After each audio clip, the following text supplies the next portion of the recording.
Tyranny of Steel. Chapters 213 to 230. Chapter 213 Trapped in a Cage. Throughout the weeks since Aretha's visit, he traveled across the Mediterranean and got back to Constantinople. At a certain point, the man was struck in the Adriatic Sea due to an ongoing storm and thus had just now made his way back with the first arms shipment. At the moment, Aretha's was once more in the palace of Constantinople, informing Emperor Vitranes about his exploits.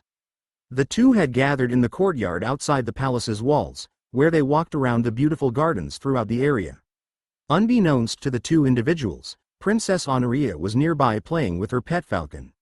She was trapped inside the palace from a young age, like a bird in its cage. Her only companion throughout this time was her pet falcon, who she had named Heraclius after the great emperor. At the moment, she was stroking the feathers on the majestic bird's head while the creature perched on her forearm. A gorgeous smile spread across the young beauty's face as she played with her pet. She began to compliment the bird. "Oh Heraclius, you have been such a good friend to me all these years.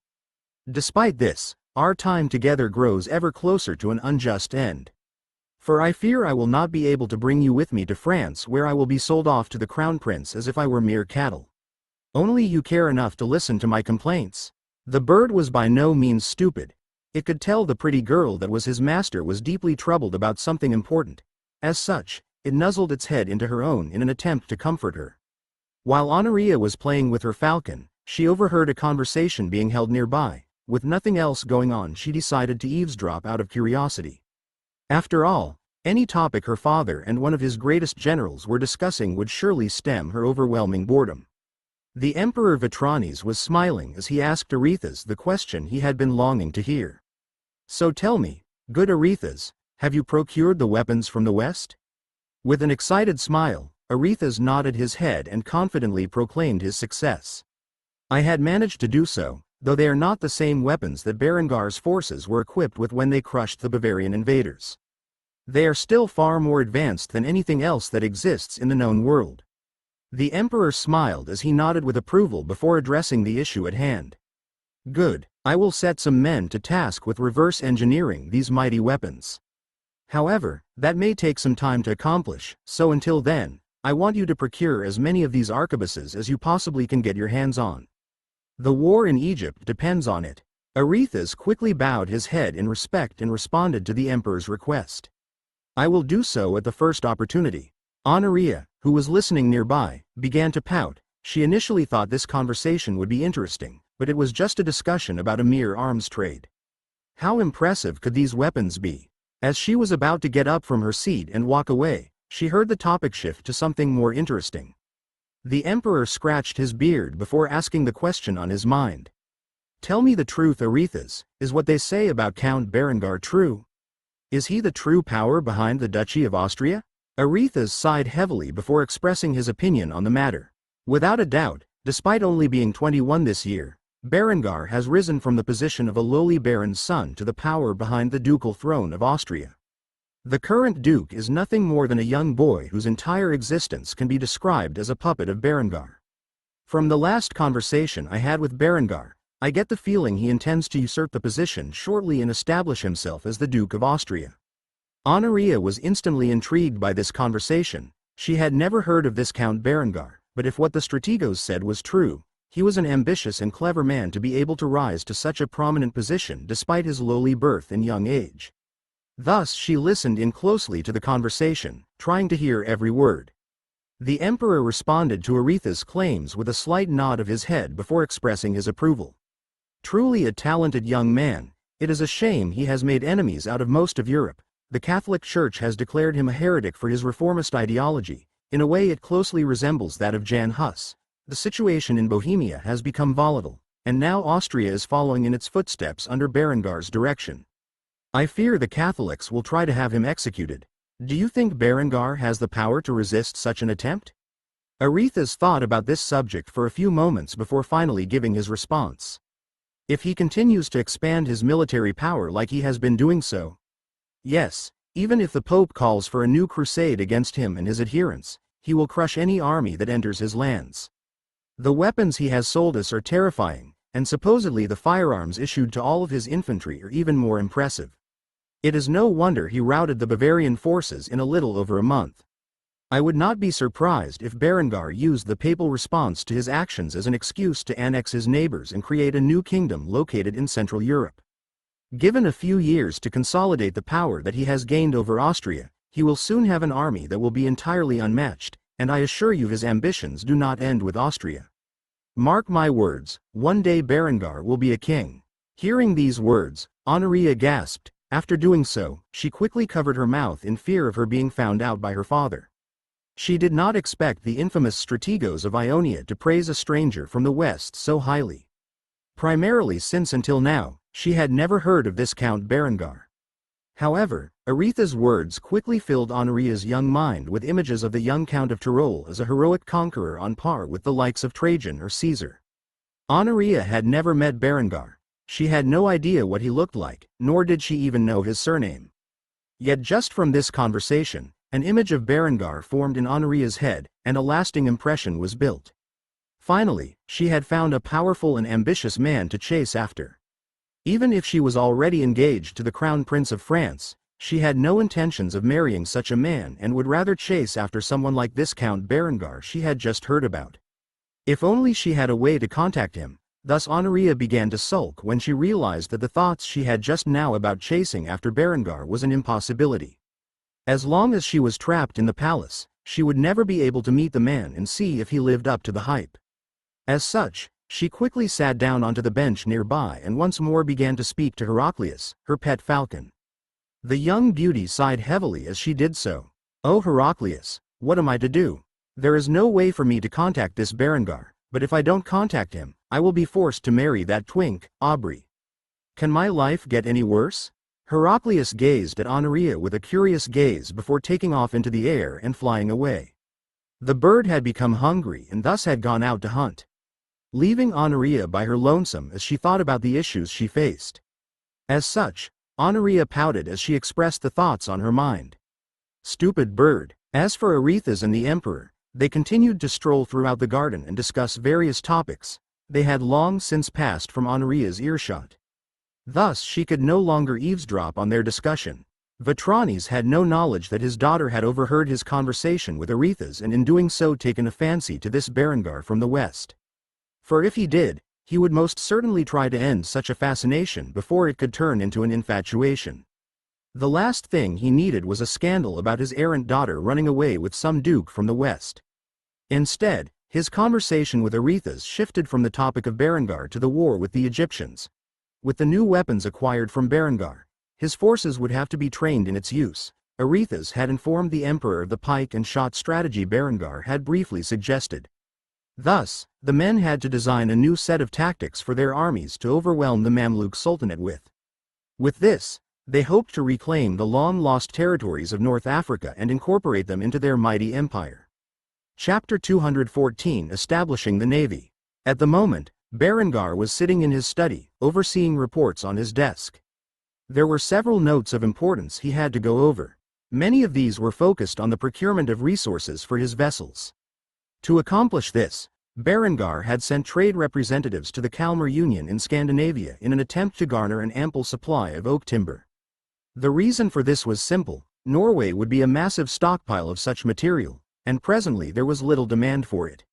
Thus he could acquire his shipbuilding materials at a low expense.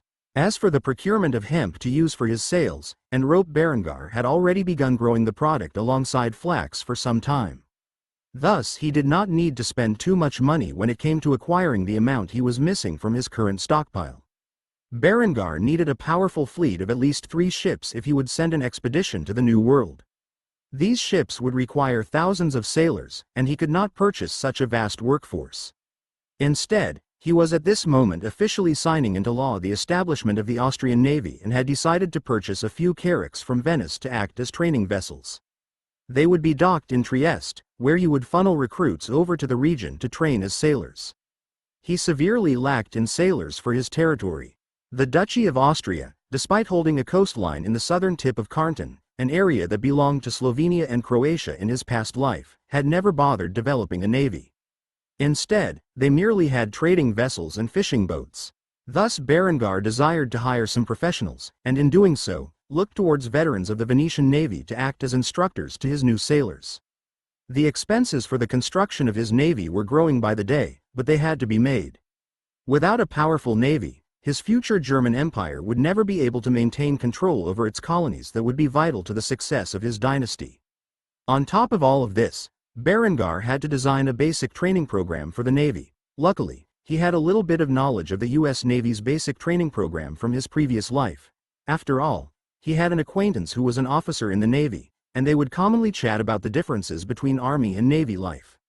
Many hours passed, and eventually, Berengar had finished all of the necessary tasks to start the foundation of the Austrian Navy. After the last stroke of his quill was signed, he let out a heavy sigh and leaned back in his leather chair while stretching his muscles before expressing his thoughts aloud. The work of a duke is never finished. After finishing his work for the day, Berengar left his study and entered the dining hall, where he found Lind and Conrad in another conflict. The sight of which instantly brought a sense of fatigue to Berengar. He could not wait for this little brat to croak finally, but it could not be too sudden. Otherwise, the blame would surely fall on his shoulders, and the other nobles of Austria would be up in arms against him. Lind was furious. Conrad had said something that had visibly upset her, and she quickly slapped Conrad across the face once more before yelling at him. "You little brat, who do you think you are? How dare you call me that?" Conrad's outbursts were becoming more frequent, and Lind was usually the one who had to put up with his crap. However, the following words that came out of his mouth invoked Linda's ire and Berengar's. "You fucking whore, just because you are sleeping with Berengar doesn't mean you get to lay a hand on me." Conrad's fists were curled as if he were ready to strike, and the guards were once more moving into position to separate the two. However, when they noticed Berengar's slow approach with a murderous glare in his one good eye, they immediately backed down. The Count wanted to handle this himself. Just when Conrad was about to pounce on Lind, he felt an arm wrap around his little neck, and as it did so, it quickly began to cut off the supply of oxygen to his brain. Berengar had put the 12-year-old child in a rear-naked choke so tight that within a matter of seconds, the boy passed out. As he did so, Berengar slowly let the kid fall to the ground before releasing the chokehold. Lind gazed at Berengar with a cruel smile on her luscious lips. She loved it when her man took charge of the situation and hindered those who insulted her or did her harm. This was not the first time he had taken action to protect her against a violent male. She instantly got flashbacks to the time Berengar beat his little brother for his actions. It only took a few seconds for Conrad to regain consciousness, and when he did, he awoke with a fright. He had no idea where he was or what had happened. When his mind finally adjusted to his surroundings, he saw Berengar and Lind passionately kissing in front of him. Conrad did not know that Berengar had just choked him and instead glared furiously at Lind, who was the initial target of his fury. Upon seeing the boy's gaze, Berengar stopped his public display of affection and put on a terrifying expression as he glared down at Conrad.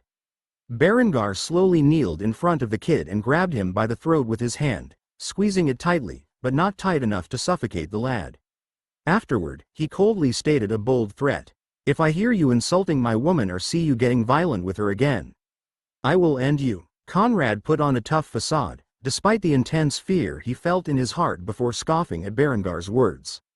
"Is that a threat?" Berengar, however, coldly shook his head before responding. "It is a promise." With that, Berengar stood back up and walked over to the guards in the room who witnessed the entire display. He patted the man on the shoulder who was about to aid Lind before his interruption and said with a smile on his face, "The Duke is tired. Escort him to his room so that he can get some much-needed rest." Hearing this, a pair of guards marched over to Conrad and lifted him off the floor, where they then responded with the term, "Your Grace," before escorting the boy to his room. All the while, Conrad threw a tantrum. "Let me go. I command you. I am not tired. God damn it." After he was no longer visible and his screams could no longer be heard, Lind giggled slightly before getting in a snide remark. "The Duke is tired? Really? That was your best excuse?" Berengar laughed alongside his lover as he wrapped his arms around her and dragged her into his embrace. "It worked, didn't it?" After saying that, the couple resumed their passionate display of affection for a few moments. They became ever closer to engaging in carnal relations in the middle of the dining hall, that is, of course, until Berengar spotted Henrietta was sitting at her spot at the dining table with a sheepish expression on her face. The entire time she was sitting quietly in her spot observing the situation, and now that Berengar was so passionately kissing Linda's breasts, she did not know how to react as such. Berengar froze into place before awkwardly addressing his little sister. "Oh, Henrietta, I didn't see you there." Hearing this, Lind immediately began to blush. She had utterly forgotten Henrietta was present and had lost herself in the moment. As such, she quietly pulled up her dress, which had slightly slid down her body while Berengar was toying with her. After doing so, she quickly recovered herself and sat in her seat. Henrietta was frozen in place as if she had just seen a ghost. She had no idea how to react to the scene in front of her, and thus she just began to stare into her plate awkwardly. Luckily, not long after, the servants arrived, and with them, the food was prepared for Berengar and his family. This scene broke up the awkward silence that had permeated the air, allowing Berengar and Lind to recover from their embarrassing display just moments earlier. Thus Berengar enjoyed a lovely meal with his family, all while dreaming about the day he can finally dine on his glorious potato pancakes, as well as consume Bauernfrühstück for breakfast. Both of these things needed potatoes that could only be obtained from the New World. If not for the risks that involved hiring foreign sailors to explore the aforementioned region, he would have gladly done so by now. However, the New World and its discovery were of vital strategic importance to his future empire. Thus he would never allow it to be revealed until after he had already begun to seize the most resource-rich lands. These were the thoughts that flowed through Berengar's mind as he dined in silence with his family. Chapter 215: Conrad's Misdeeds. After being slapped by Lind, and choked out by Berengar, Conrad was forced to return to his room, where he was locked inside for the remainder of the night. Eventually, he fell to sleep, but by the time morning came and he was released from his quarters, he was still fuming with anger over the events that had occurred during the previous night. Conrad had no say in how his duchy was being run. Berengar did not inform him of the matters of importance that the man was constantly working on, and as such, Conrad had a lot of free time. However, he was locked away in the castle of Kufstein without any ability to escape. After all, Berengar did not want the boy causing trouble. Thus, with no authority and no way to entertain himself, the boy became increasingly bitter. As time passed, he eventually found himself bored out of his mind and had begun to behave in childish antics. Yet, those childish antics were always met with a firm slap by Lind. Eventually, those childish antics turned to thoughts of wicked acts. At the moment, Conrad was walking through the courtyard, trying to think of a way to get revenge on Lind for how she had always treated him. Eventually, he came across a peculiar sight. Lind was currently putting out multiple saucers filled with milk, and there were a total of 3 cats who came rushing over to greet her. The beautiful young woman had a gorgeous smile as she happily petted the cats before allowing them to have some of the milk. Lind was exceptionally fond of cats and had recently taken in a few strays. She made sure that they were given fresh milk from the farm every day. Berengar had allowed this for 3 reasons. Firstly, it made Lind happy, and seeing her happy made him happy. Secondly, he was a cat lover, and as such, he also enjoyed their company. Thirdly, cats were excellent at hunting pests, and the castle had more than enough rodents running around that needed to be taken care of. After feeding the cats, Lind said goodbye and quickly returned to her work as a spymaster. She would be back later that evening to feed the cute little creatures more milk. Seeing the gracious smile on Linda's face as she was around her new pets brought a wicked idea to Conrad's mind. He may not be able to harm Lind. After all, the guards protected Berengar and his loved ones around the clock, but he could hurt what she cared about. Thus the devious little cunt vowed that later in the day, when the patrols had begun to switch shifts, he would sneak into the courtyard and murder the 3 cats. Such a thing would surely upset the young woman who had so thoroughly invoked his ire. After hatching such a vicious plot, Conrad returned to his room, where he began to make preparations. First, he needed a knife, and as such, he headed towards the kitchen where he planned to fetch one. Thus, as Conrad entered the kitchen, he immediately began to behave suspiciously. The kitchen staff all began to question him with their gazes until finally, the boy demanded access to what he desired. "I need a knife." The kitchen staff looked at one another for a few moments before the head chef inquired about the reasoning. "Why do you need a knife?" The kitchen staff asking questions immediately caught Conrad off guard. Seeing how he never had a servant question his orders, he instantly became outraged and began to rebuke the chef. Because I am the Duke, and I ordered you to give me one. Now hand it over. The head chef had a look of concern in his eyes as he struggled with the decision. On the one hand, he knew the kid was up to something, and if Conrad did something horrible with the knife he provided, then he would be held responsible. On the other hand, the boy was right. He was technically the Duke, and though he had no real authority, as a commoner, he could not very well deny the Duke's orders, or else it would expose Berengar's charade. Considering the two options, the chef thought it was unlikely that Conrad would do anything too vile and thus handed him a kitchen knife before warning the kid. Your Grace, this object is dangerous. I suggest you be careful with it. Conrad instantly ignored the chef's comments and did not even bother thanking the man. Instead, he immediately returned to his room, where he played with the knife. He could already imagine the look on Linda's face after he cut her cat's throats. He longed to see the woman wailing with tears in her eyes like a hysterical bitch. These wicked thoughts are what kept him entertained until the time arrived. After he noticed the patrols would be switching shifts soon and that the window of opportunity was near, Conrad quietly snuck out of his room and rushed through the hallways as he tried to act normal. Though the more he did so, the more suspicious he appeared. While walking through the hallways, Conrad hid the knife under his tunic as he carefully pressed forward. Eventually, he ran into a servant girl and knocked her over. Rather than help her up, he glared at her menacingly, and the girl quickly ran away in fear. Unfortunately for him, this was right in front of the courtyard, where the cats were housed. However, the boy was not smart enough to realize he had just created a witness who could testify that he was in the vicinity, and thus he proceeded towards the structure that was constructed to act as a house for the cats. When he approached, the little furballs instantly walked out of their home and greeted him while purring. Everyone in the castle treated them with exceptional care, knowing they were Linda's pets, and thus they were used to everyone being kind. The naive little cats did not have the slightest clue of the evil intent that Conrad had. Thus, when the three cats approached to sniff him, he unleashed his blade and cut their throats, killing them instantly. Their blood spilled across the cold stone floor of the courtyard and onto his tunic. However, he did not notice this. In his wicked mind, merely cutting their throats was not enough to indeed disturb Lind. As such, he quickly proceeded to decapitate the creatures and leave their heads mounted on sticks outside their home, with their bodies mangled below. After he had concluded this brutal and cruel act to a trio of innocent cats, the boy fled back to his room with a knife in hand, utterly unaware that he left a trail of blood in his wake. Conrad was by no means a criminal mastermind, and despite believing he had easily gotten away with such actions, he had left multiple pieces of evidence in his wake, with even a witness seeing him shortly before the action happened. Luckily, nobody saw him on the way back to his room, or else he could have gotten spooked and killed one of Berengar's servants. Not long after Conrad returned to his room, a horrific shriek echoed across the castle. It was so loud that even Berengar heard it in his study. He instantly recognized that the voice belonged to Lind, so Berengar quickly rushed to the scene with his sword in hand. However, before he arrived, his guards had beaten him to the area and began to secure the crime scene. By the time Berengar had entered the courtyard to see what had happened, the house guards were keeping the scene in check, and Lind was sobbing like a mother who had just witnessed her children's deaths.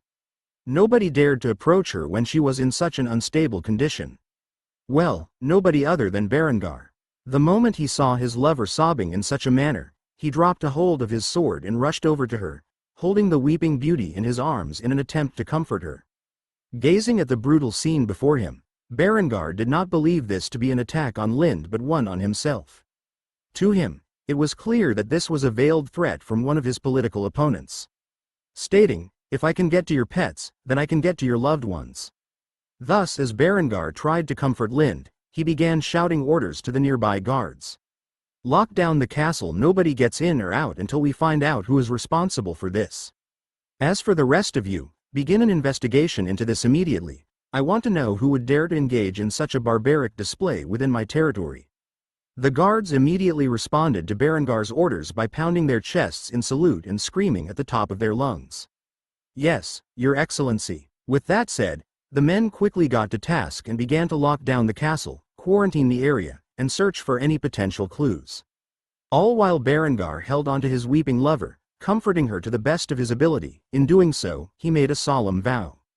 "When I find whoever is responsible for this, I will make sure they pay with their blood." Chapter 216 A Lover's Fury. After Conrad's horrific actions, the castle was entirely on lockdown. Like Berengar had ordered, nobody was allowed in or out of the castle, and the castle garrison immediately was put to task in looking for every clue available. While Berengar and his forces were piecing together what had happened, Conrad had fled to his room where he was currently hiding behind his door, breathing heavily. The adrenaline and excitement that filled his veins after committing such a heinous act and getting away with it filled his mind with joy. Adrenaline and endorphins pumped through his blood in a way that he had never felt before. He could get used to this, or so he thought. However, when he appeared in front of the mirror, he noticed his clothes and hands were stained with blood, and he was still holding onto the murder weapon. He immediately began to panic and stripped his clothes before wrapping them around the murder weapon and tossing it out his window. Conrad was not exactly the smoothest criminal. Not only had he left a massive trail pointing in his direction, but he tossed even more crucial evidence such as the murder weapon and his blood-stained noble clothing outside the window, directly into the bushes below. With the way he had handled this act of cruelty, it was only a matter of time before Berengar found out he did the deed. Of course, he had no way of knowing this, and thus he grinned in the mirror. He could not wait to kill something else that Lind loved. But the only thing she loved other than those cats was Berengar, Henrietta, and Hans. It would not be easy to inflict harm upon either of those three individuals. Berengar had for some time suspected Conrad might do something to his son, and thus he had the infant's room constantly under lockdown. Only he, Henrietta, and Lind were allowed into the room. Since becoming a father, he had grown paranoid and did not even trust his staff to take care of his infant son.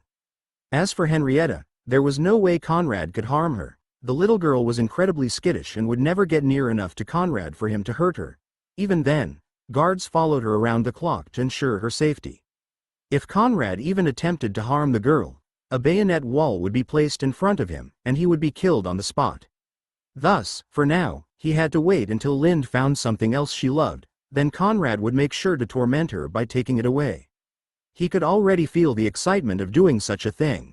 It was just a shame he did not get to see Linda's disturbed face, but her scream was enough for him to enjoy. It replayed itself in his mind on repeat. Thinking about such things brought a wicked grin to his face.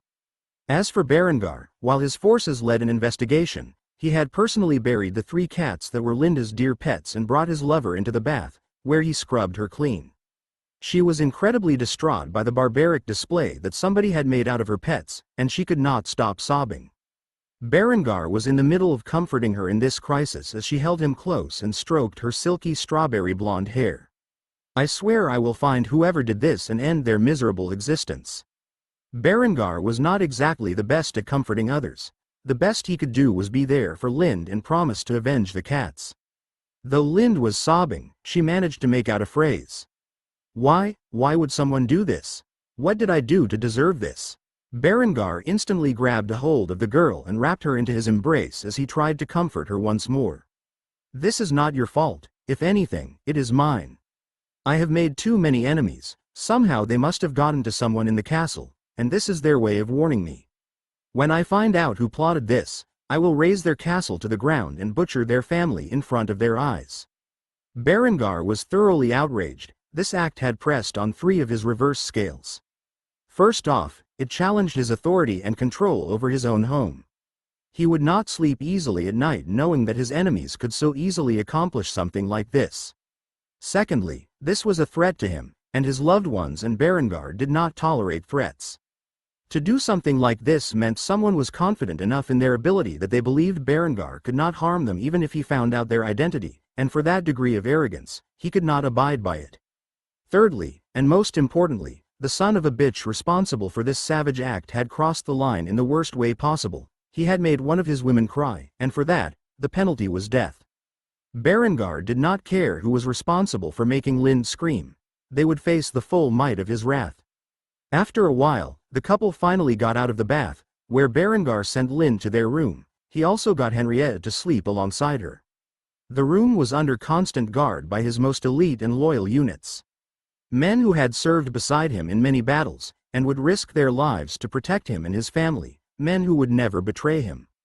After settling these affairs, Berengar sat on his seat of power, where he consumed copious amounts of alcohol. He would sit here until the perpetrator was revealed, and then he would have his vengeance.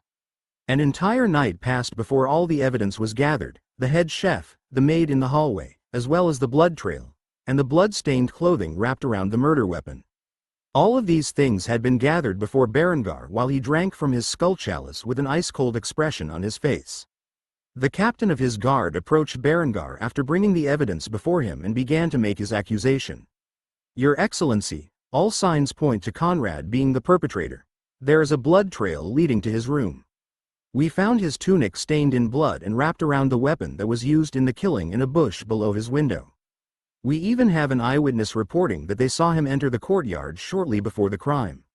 The head chef and his entire staff can also testify that Conrad has ordered him to give up a knife earlier in the day without explaining the reason for it." At this point, Berengar was consumed with rage. However, his rationality told him he couldn't very well kill the legitimate duke for murdering a few house pets. Nevertheless, something needed to be done, and as such, Berengar asked the question on his mind. "Where is the boy now?" The captain of the guard quickly offered his knowledge in response to his lord's request. "He is currently contained within his room. We have guards posted outside the door to ensure he does not escape." "What do you want us to do with the young duke, Your Excellency?" Berengar thought about it for a few moments before making a shocking declaration. "Nothing. I will speak to the boy myself. As for the rest of you, swear upon pain of death that you will not reveal the contents of this conversation." After seeing the murderous glare in Berengar's eyes, everyone in the room who had witnessed the conversation pledged a vow of eternal silence on the matter. "I swear by the pain of death that I will never reveal the contents of the conversation that has taken place here." Afterward, Berengar signaled for the people to be dismissed. He then sighed heavily before getting up off his chair and strolling towards Conrad's quarters. When he finally arrived, the guards saluted him, and Berengar gave his command. "Open it." With that, the guards nodded and opened the door that led to Conrad's room. They were about to follow him in when Berengar raised his hand and halted them. "Stay outside, and make sure nobody enters." One of the guards immediately protested the decision. "Your Excellency, I don't think this is a good idea." Yet all he got in return for his warning was a hateful gaze that burned with the fury of 1,000 suns. Upon seeing that, he quickly shut his trap and did as he was told. Afterward, Berengar proceeded into the room and closed the door behind him, latching it in place. Upon entering, Berengar saw Conrad staring at him with a nervous expression. He did not realize how he managed to get caught so soon. Berengar was as cold as ice and slowly approached the window where he opened it, allowing the cold breeze of the summer dawn to waft upon him. After a few moments of silence, he leaned on the wall next to the window and crossed his arms before breaking the silence. "Conrad, enlighten me if you will, because I am dreadfully confused. Are you so arrogant that you believed even after figuring out who was responsible for such a heinous crime that I would not punish you? Or are you simply the most unbelievably stupid criminal in the history of mankind? Did you really believe I would not find out you did it?" Conrad immediately played dumb and looked away from Berengar as he did so. "I have no idea what you are talking about." With this, Berengar sighed before raising his tone to that of an oppressive tyrant. "There is a blood trail that leads directly to your room. Your tunic soaked in the blood of the victims was found wrapped around the murder weapon in the bushes below your window, and there were eyewitnesses who can put you within the vicinity of the crime scene shortly before it happened. On top of all of that, my entire kitchen staff can testify that you showed up and took the murder weapon from their hands. So cut that act, and answer my questions. Why on earth would you do such a thing? Are you that unsatisfied with the way I am managing the realm that you must resort to threatening me by killing my lover's pets?" Realizing that he had been caught red-handed, Conrad began to laugh until finally, he asked a question to Berengar that he did not expect. "Do you have such a glorious image of yourself that you believe I did this to threaten you?" "This has nothing to do with you, Berengar." Berengar was astonished when he heard this. He could not think of another reason why the boy would behave in such a vile manner, and as such, Berengar inquired about the boy's reasoning. "Then why?" Conrad immediately gritted his teeth and ground them in a fury before screaming at the top of his lungs. "To teach that bitch a lesson." Hearing that the target of Conrad's attack was not himself but his lover, Berengar's mind immediately became engulfed in fury. He could no longer contain his anger as it quickly consumed all rational thought. If there was one thing that could destroy his logic and reason, it was someone targeting his loved ones. He was fair game. but those he cared about were strictly off-limits. Despite his devouring rage, he looked at Conrad with a cold and indifferent expression, leading one to believe he was perfectly calm. In doing so, Heir turned his attention to the light of dawn that slowly began to reveal itself, and as such, he beckoned Conrad over to his side. "Conrad, come here. I want to show you something." Conrad was confused as to why Berengar was so calm, but in his naivety, he did not feel a hint of danger, for Berengar would never kill him off so abruptly. After all, if he had a sudden unexplainable death, it would cause the other lords of Austria to rise against him. As such, he humored Berengar and walked next to him, standing in front of the open window, gazing upon the beautiful sunrise. After arriving next to Berengar, the young Count of Tyrol began to speak to Conrad in a chilling tone. "Conrad, tell me something. Do you know what the punishment is for harming my loved ones?" Conrad immediately shifted his gaze from the sunrise to Berengar's calm and stoic look before putting on a shit-eating grin. He was extremely confident Berengar would not kill him and as such arrogantly challenged Berengar. "No, what?" At that moment, a murderous aura erupted from Berengar and displayed itself through his eyes. The moment it did so, Berengar revealed the penalty for Conrad's crimes. Death. Before Conrad could even react to this statement, Berengar had pushed him over the windowpane, and the boy fell headfirst into the stone courtyard below. The moment his head came into contact with the hard surface, he died on the spot. Conrad was truly and utterly dead, and with his death, the mighty Habsburg dynasty was brought to an end. As for Berengar, he gazed coldly upon the scene of his crime for but a moment before leaving Conrad's chambers with an apathetic expression on his face and a murderous glint in his eyes. Chapter 217 Preparation is the key to survival. Down on the ground below Conrad's room was the shattered body of a young boy. This boy was the Duke of Austria, that is until moments prior. The servants of the castle of Kufstein quickly gathered around the corpse and gazed with horror. Though they were aware that this boy was a puppet of Berengar, they could not imagine what events had led to his death. Quickly the guards gathered and began to secure the scene. Berengar, of course, was long out of sight. He had murdered the boy by defenestrating him, and in doing so, covered his tracks quite well. Not a single soul had seen Berengar in the window with Conrad, and only his most loyal men knew that he had visited the boy during the hour of his death. Thus, while the guards secured the scene, Berengar was sitting on his seat of power, staring off into space. He had a momentary lapse in judgment after hearing that Conrad had murdered Linda's pets specifically to cause the young woman mental anguish and had thrown the boy out of the window and to his untimely demise. However, by now, Berengar's clarity had returned, and he realized his actions were not only rash but also foolish. With Conrad's death, he had to move up his plans for usurpation by several years. The boy was supposed to die a slow poisoned death that appeared to be a natural illness. Yet now he lies splattered on the stone floor of his castle courtyard. This would undoubtedly cause the nobles of Austria to view Berengar with suspicion, and that was the best-case scenario. The moment Berengar revealed Conrad's death to the rest of the realm, he would potentially face open rebellion. He could undoubtedly manage with his current armies, but the results of such a conflict would certainly delay his reforms by a large degree. Austria still had yet to recover from the war with the Bavarians, and now a few months later, they were once more on the brink of war. Though rebellion against his rule by the higher nobility was a certainty, he had yet to fully prepare for a quick and thorough war with the other nobles. Berengar deeply pondered his next step. Considering only the people in the castle of Kufstein knew of Conrad's death, Berengar would try to conceal such a thing as long as he possibly could. At most, he could buy himself a few weeks. How he utilized this brief period would be of critical importance in securing his authority over Austria. However, before he could do anything related to that, he needed an excuse for Conrad's death. While he was thinking about such an outcome, Linda arrived in front of him. Her eyes were red and puffy from a long night of crying. Despite this, she had a stern look on her face. She knew that by now, Berengar should have some idea who the culprit was behind the death of her beloved pets, and thus she quickly asked him the thought on her mind. "Did you find the culprit?" Berengar, who until now was in deep thought reflecting on his actions and the future events that they had spurred, suddenly noticed his beautiful lover standing before him and nodded his head in silence.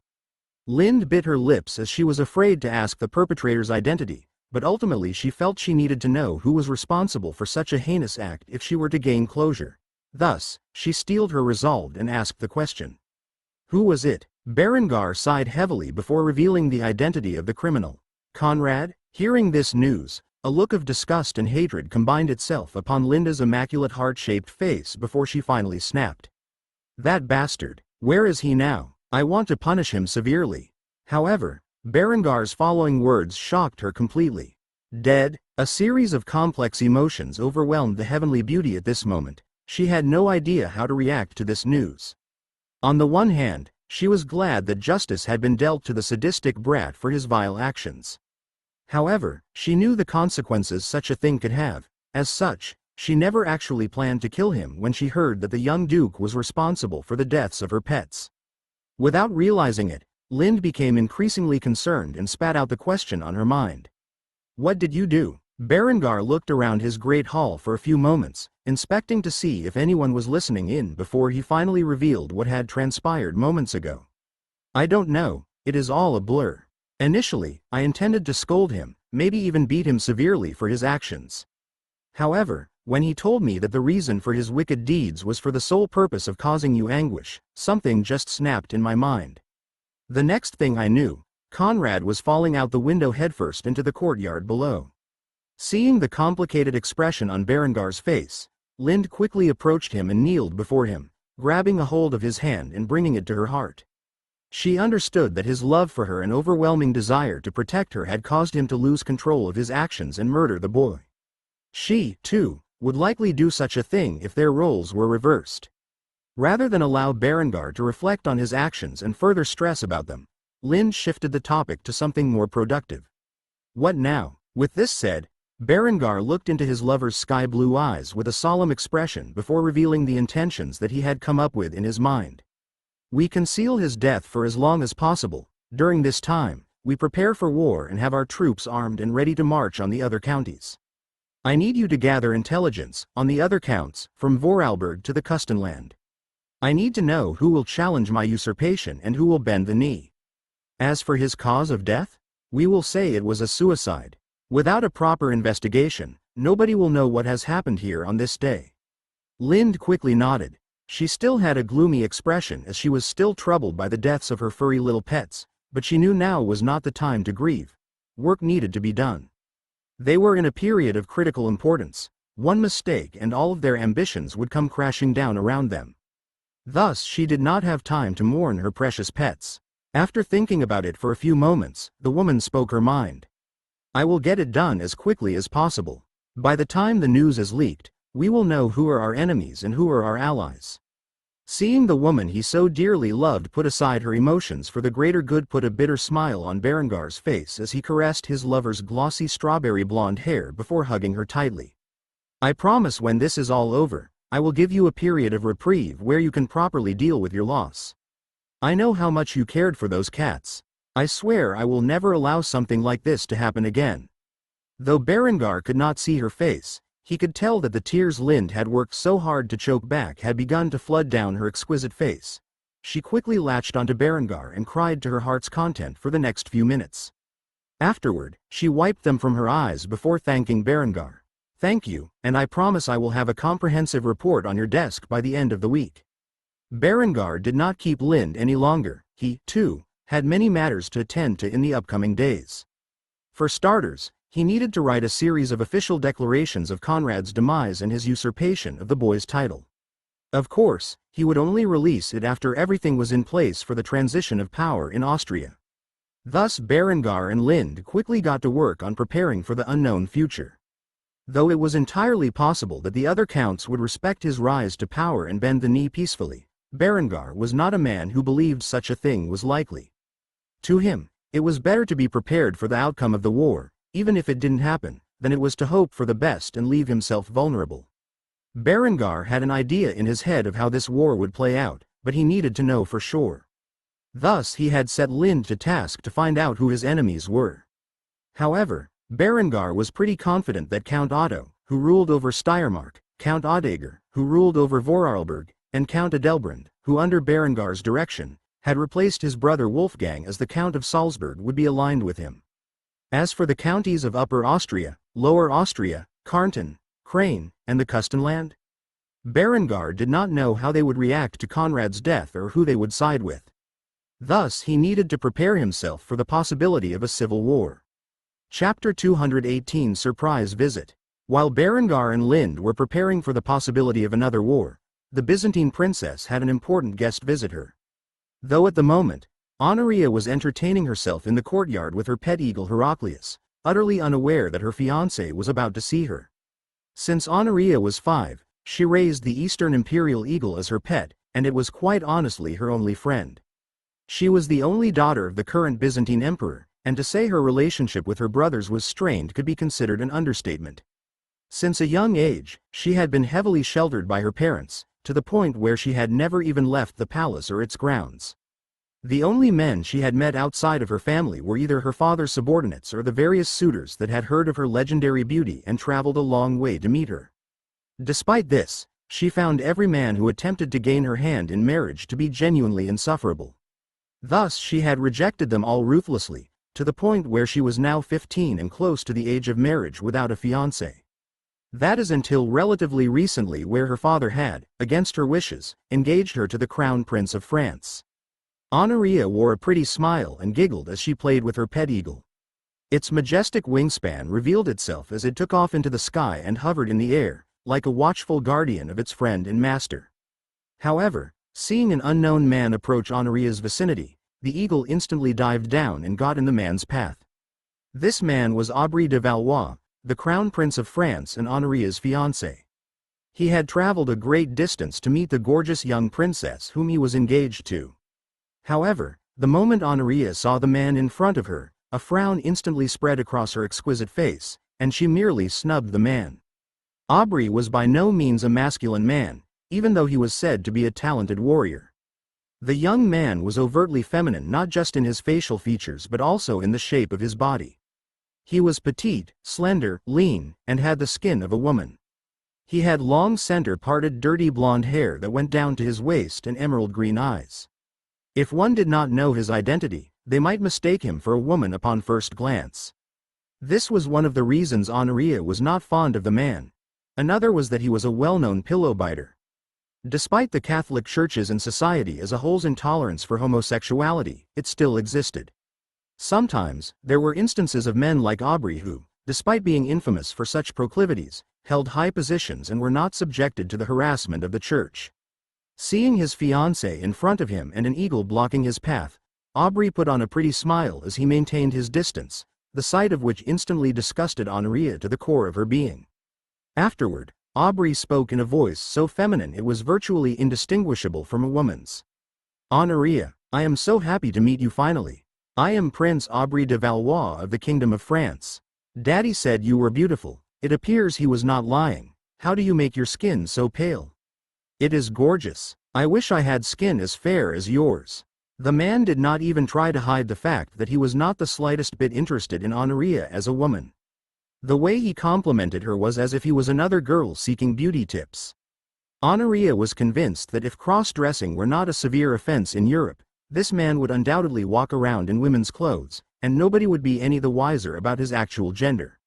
As such, Honoria merely snubbed the man and lifted her arm before shouting a command.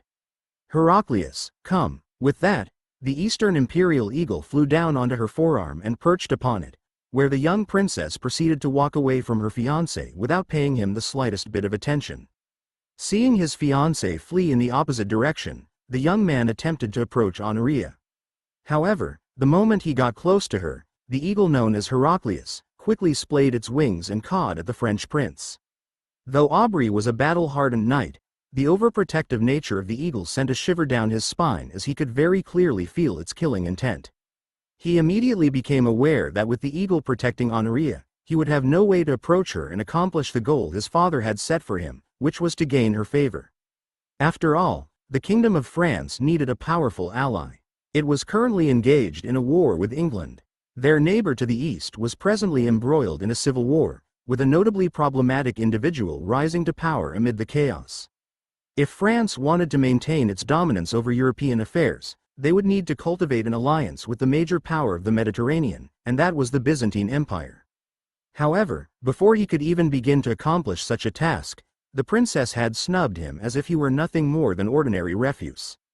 Aubrey quickly let out a sigh, and seeing that he was the only one around, he promptly began to pout as he expressed his thoughts. If only I could marry one of her brothers. It is much easier to seduce a man than it is to befriend a woman, and no man can resist my charms. After leaving Aubrey behind with his thoughts, Honoria ran into the palace with Heraclius attached to her arm before leading him up to her room, where she quickly shut it behind her. Afterward, the eagle flew over to a perching post and rested upon it while gazing at his master with a mocking expression. The eagle was brilliant and was essentially making fun of the fact that Honoria would be forced to marry someone who was more woman than a man. Seeing the shit-eating grin on Heraclius's face, Honoria tossed a pillow at the bird before chastising it. "What are you laughing at?" Heraclius, of course, dodged the attack and landed on the bed in front of Honoria, where she was sprawled out and pouting. She clutched another one of her silk-covered pillows and began to scream into it at the top of her lungs. Of course, the sound was muffled, and nobody but her and Heraclius could hear such a thing. After releasing her pent-up frustrations, Honoria felt a little bit better about the whole situation, and she began to think aloud, as she so often did when she was alone. Am I destined to be sold off to the sissy French prince and live out the rest of my days as a trophy wife for that fairy?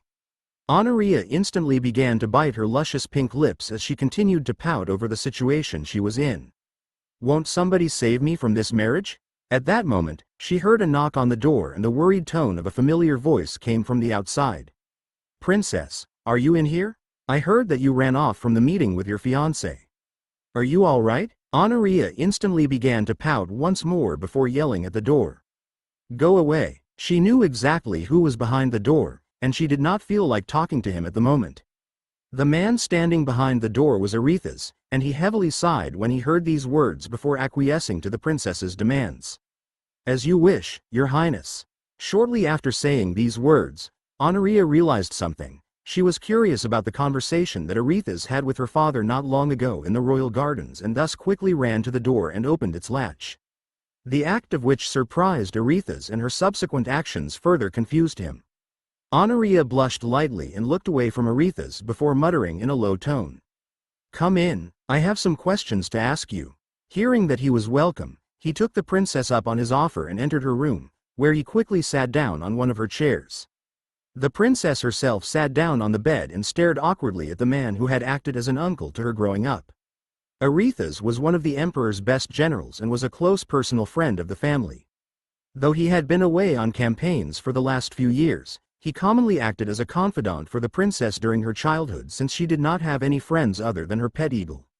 After a few moments of silence, Honoria finally cleared her throat and spoke the question on her mind. "I want to ask you about the man named Berengar." Aretha's was even further confused when he heard this question. Just where had the girl heard that name before? And why was she interested in a lowly count from across the sea? Nevertheless, since she had asked, he had no choice but to answer to the best of his ability. "What do you want to know about him?"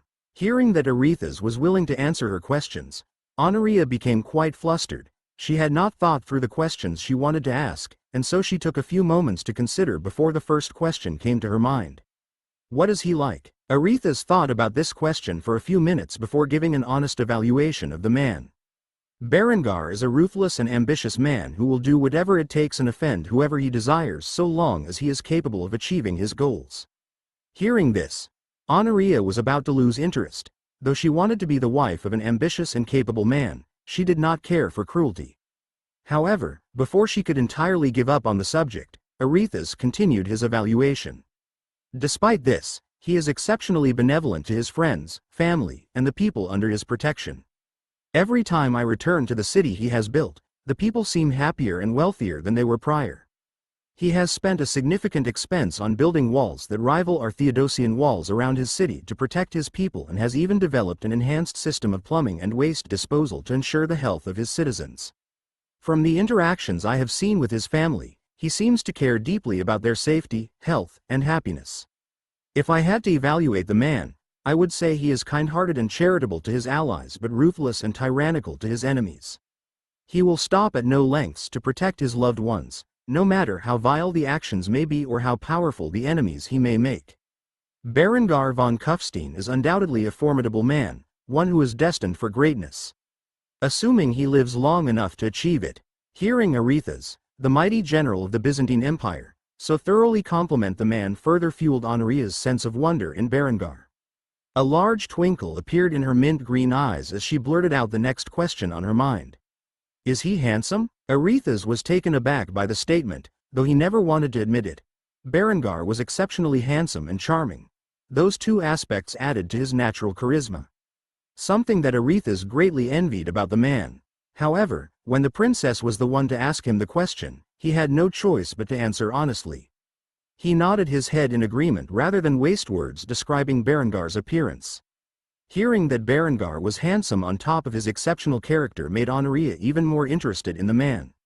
Thus the last question was one of critical importance to her. Thus she began to blush lightly as she poked her index fingers into one another without looking Arethusa in the eyes. Is he married? It took Arethusa a while, but he finally understood why this girl was asking about Berengar. As such, he began to chuckle before giving her an honest answer. I wouldn't get my hopes up if I were you, my dear princess. Not only is he engaged to a very caring young woman, but he also has a lover on the side who is equally exceptional. Her beauty is not inferior to your own. They also have a child together. I am sorry to say, but it would never work out between you and him. Even if Berengar is a valued trading partner of the empire, and one day becomes the ruler of significant power. Your father will never allow you to become a mere concubine, and I doubt Berengar will break his marriage to the girl he is set to marry. I hate to say it, Honoria, but you have to face the facts. You are now engaged to the Crown Prince of France, and despite your objections, that isn't going to change. Hearing this news, Honoria's fragile heart nearly imploded. She felt like she had found the perfect companion, but he was already engaged and had a lover, which means there was likely no place for her in his life. On top of that, Arethusa had reminded her of her dreaded betrothal. As such, her expression immediately soured, and she nodded her head with lifeless eyes. Seeing the state of the princess's depression, Arethusa felt his heart break, but there was nothing he could do about such a thing. As such, he decided to leave her be to have some time to think to herself. After leaving her room and shutting the door behind him, Honoria slowly broke into tears. She would spend the rest of the day moping about her future. Chapter 219 Quelling a Rebellion Before It Begins.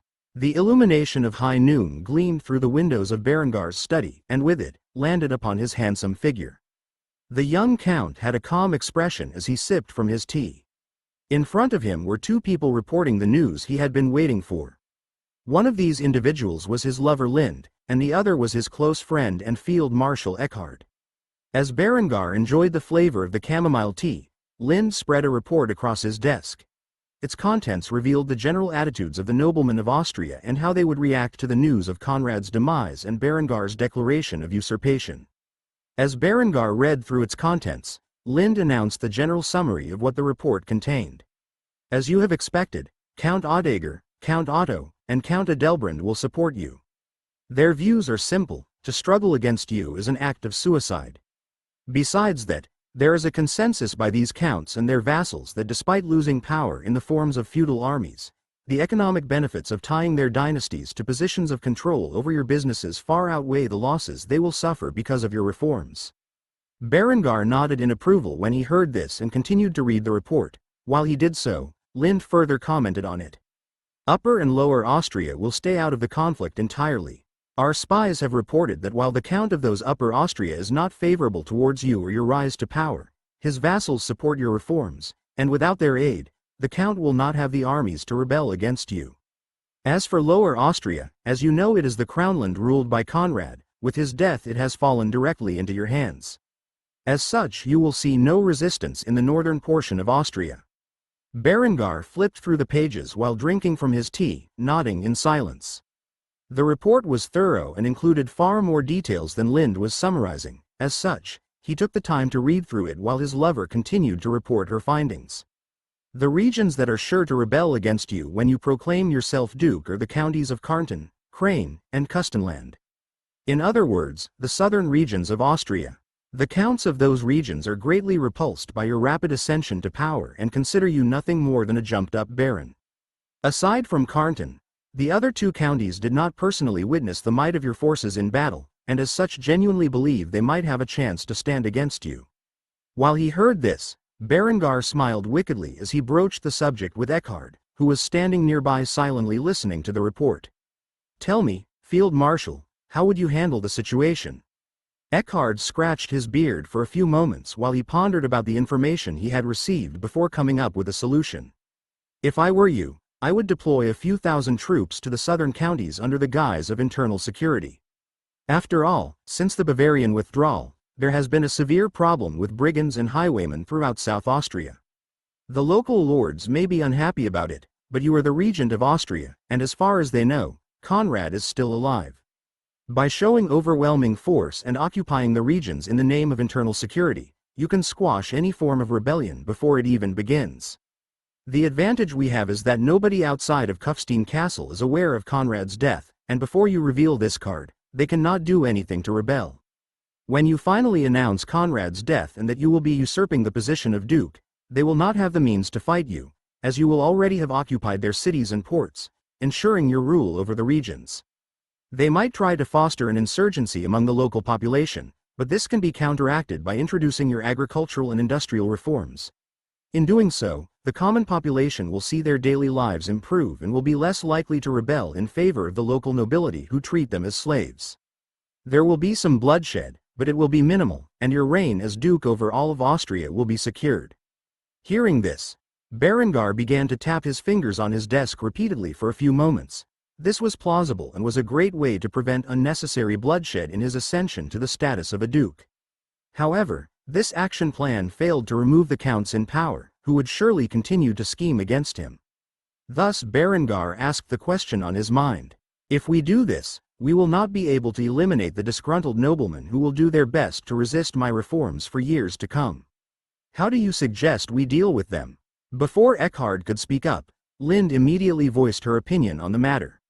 "You do not need to worry about this. I have a plan in mind that would allow us to be rid of their treachery permanently while making your ascension of power seem legitimate. As you know, my family is the major cadet branch of the main Habsburg line. With Conrad's death, my brother Liudbert is the next in line to inherit the duchy. By luring the rebellious lords to Innsbruck under the guise of a mutiny against your regency, we can gather every nobleman who seeks to defy your rule in one place, where my brother will raise an army against you. After a small battle, he will concede defeat and surrender his claim to the Duchy of Austria in favor of you. In doing so, the mutinous lords will be rounded up and executed for their treasonous activities. My brother will be spared as a benevolent action on your part and will be removed from the position of chancellor as punishment for his alleged betrayal but still allowed to rule over Innsbruck. As for the rebellious lords' successors, they can be persuaded to toe the line." Lind made sure to emphasize the word persuaded. It would not be done civilly, bribery, skullduggery, even threats could all be used to make sure the successors of these noblemen would do as they were told. Was it corrupt? Sure. However, sometimes underhanded tactics were necessary to achieve his goals, and Berengar understood this. Hearing his lover come up with such a dastardly plot, a wicked grin spread across Berengar's lips as he nodded his head with approval. He took another sip from his tea before revealing the thoughts on his mind. "All right. I approve of this plan. I want all critical areas of the potentially rebellious counties secure before I reveal the news. You two have your work cut out for you, and I expect it accomplished promptly." Eckhard saluted Berengar and responded in the affirmative. "Yes, Your Excellency." As for Lind, she put on a sultry smile before seductively responding to Berengar. "Anything for you, lover?" After hearing his two subordinates agree to this plan of action, Berengar leaned back in his chair and gave one more order. "Dismissed." Hearing this, Lind quickly got to the task, while Eckhard stayed behind. Noticing that his field marshal was still in the room, Berengar asked the man for his reasoning. "Is something the matter?" Eckhard had a complicated expression on his face. He did not know the whole truth of Conrad's death, but he suspected it was not a suicide as Berengar had proclaimed to the castle's staff. As such, he closed the door before approaching Berengar, who was sitting calmly in his leather seat. "Your Excellency, I would like to know the truth about what happened with Conrad. I suspect there is more to the story than a simple suicide, and if you did have a hand in this, it completely goes against the long-term plan that you had in place." Hearing Eckhard's concerns, Berengar quickly placed his head in the palm of his hand and sighed before revealing the truth of the matter to his loyal field marshal, albeit with some exaggeration. The boy targeted Lind. He killed her pets in an attempt to cause her mental anguish. Not only did he kill them, but he mounted their heads on sticks outside of their home. If he was so wicked that he would murder 3 innocent cats to harm Lind, what about Hans? Would the brat target my son next? I do not believe he had not thought of such a thing, and as such, I could not take the risk. So I threw him out his window. Eckhard was shocked about hearing this news. He had no idea that Conrad had become so vile during his stay in Kufstein. As such, he let out a large sigh before speaking his thoughts on the matter. If I were in your position, I too would have done such a thing. To think the little brat was so far gone. It is good that he is finally dead. Now we can make some real progress in Austria. All right. I understand the reasoning for your actions now. I had thought you might have become impatient and rushed your rise to power, and for my assumption, I apologize. After all, it is a man's responsibility to protect his family from all threats. You are correct to assume he would try to harm your family next. Even if he did not have such thoughts at the time, he was working up to it. Thank you for being honest with me. Berengar smiled when Eckhard agreed with his actions. After the brief argument they had over the act of poisoning the boy, he was beginning to suspect that Eckhard might be too soft for the path that Berengar trod upon. Yet, Eckhard's response had alleviated his concerns for the time being. As such, Berengar stood up and clasped the man's shoulder while looking into his eyes before speaking the words on his mind. It is no problem, my friend. Now go forth and set the army to the task. Eckhard nodded and smiled at Berengar's response shortly after he departed and began to fulfill his plan to secure the title of Duke for Berengar. With this strategy in mind, Berengar's transition to power would be stable, and his enemies within his domain would be dealt with accordingly.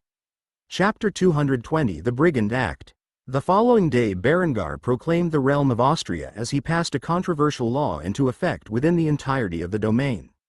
This law was known as the Brigand Act, and by the time the southern lords realized it was nothing more than a ruse, it would be too late. I, Count Berengar von Kufstein, Regent of the Duchy of Austria, hereby declare the signing of the Brigand Act into law. Under this act, the soldiers of the Austrian army, currently comprised of the various units from Tyrol, will be stationed throughout the counties of Austria to ensure that the plethora of brigands, bandits, highwaymen, and other ruffians who have appeared within our realm since the destruction brought upon it by the Bavarian occupation shall be brought to justice. With that said, the Austrian army, which was simply the Tyrolean army rebranded under Berengar's regency, was immediately deployed to the regions most afflicted with brigands, that being the counties most likely to rebel against Berengar's transition to power.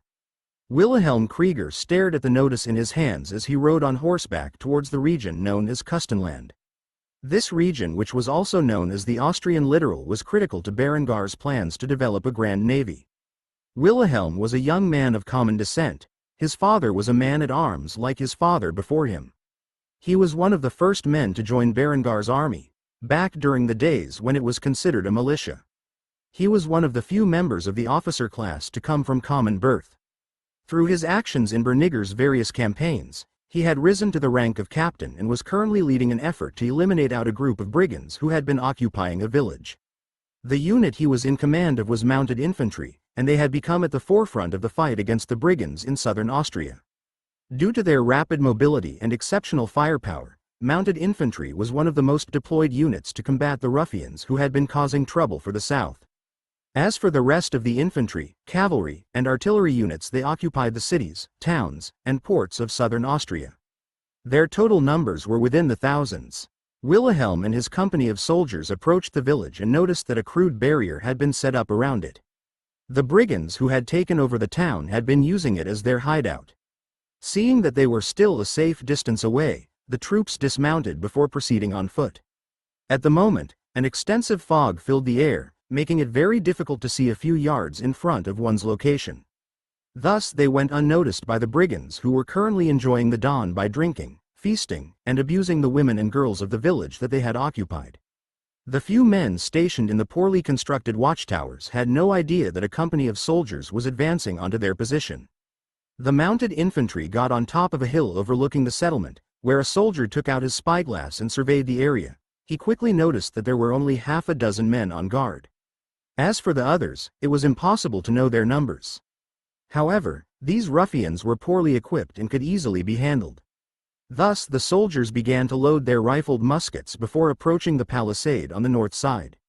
After approaching the area, the sappers embedded with the company began to place TNT along with 3 positions, where they quickly fell back to a safe distance before detonating the explosive compound. A booming echo went off, and the north side of the barrier was turned into shrapnel. As such, Wilhelm gave the order to fire upon the dizzy and confused ruffians who acted as guards. Immediately dozens of rifled muskets went off at the 6 targets, and the mini-ball projectiles quickly penetrated through the flesh of the brigands. Large holes appeared in their chests and abdomens as blood sprayed in the air and onto the ground below. Those who had fired their muskets quickly began to reload, and due to the use of the quick loading tubes they had been provided with, it was a much swifter process than it had been previously. As such, the company of soldiers was fully loaded in a matter of seconds. Hearing the explosive blast and the sound of firearms being shot off, the brigands who hid within the settlement quickly began to flee from the buildings they were in. They knew their lives were in peril because the Austrian army was here to deal with them, and they had no intention of sticking around to fight it out. However, the moment they got into the open, Wilhelm gave another order to his soldiers. Pick your targets and fire at will. Thus, while perched on the hill above, the company of soldiers fired their rifled muskets into the village below, targeting any man who wielded a weapon in their hands. Before long, those cowardly enough to flee the town were all gunned down, and Wilhelm blew his whistle signaling the men to fix bayonets and charge into the settlement. While the Austrian soldiers charged into the village with bayonets affixed, they immediately came into contact with another wave of brigands, and unleashed their fire upon them, before running them through with their bayonets. After a brief and bloody scene, most of the bandits were killed and the brigand leader revealed himself. He had a young woman as a hostage and held a blade to her throat as he began to make his demands to the Austrian soldiers who had encircled him. Not a step closer, I'm warning you. I will cut this bitch's throat. Seeing the brigand so close to killing the hostage, Wilhelm quickly gave a command to his forces. Halt! As the soldiers surrounded the man, Wilhelm began to negotiate. Surrender willingly. Do not pointlessly shed any more blood. However, the man began to laugh and chastise Wilhelm for his bold words. Surrender? Fuck off. You will just execute me. I want a horse and enough food and water for 3 days. If you don't hand it over to me, I will kill this cunt here, and now I swear to God. Seeing that the situation had turned sour, Wilhelm immediately backed off and ordered his troops to fulfill the request. Do what he says, quickly. However, as he did so, he gave a stern look to the soldier who rushed by and grabbed a hold of him before whispering in the man's ear. Bring my horse. The man quickly nodded, and as such ran off to the directions where the horses were hitched.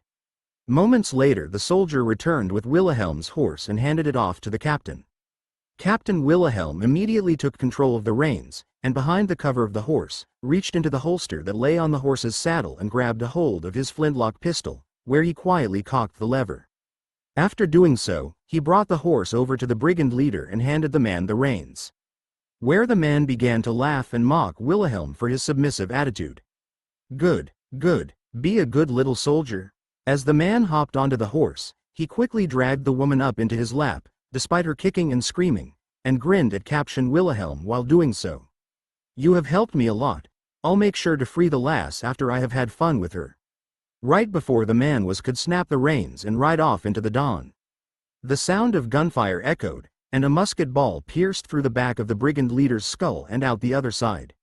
His corpse immediately fell off the horse and onto the ground, where Captain Wilhelm could be seen with a smoking pistol a few feet away.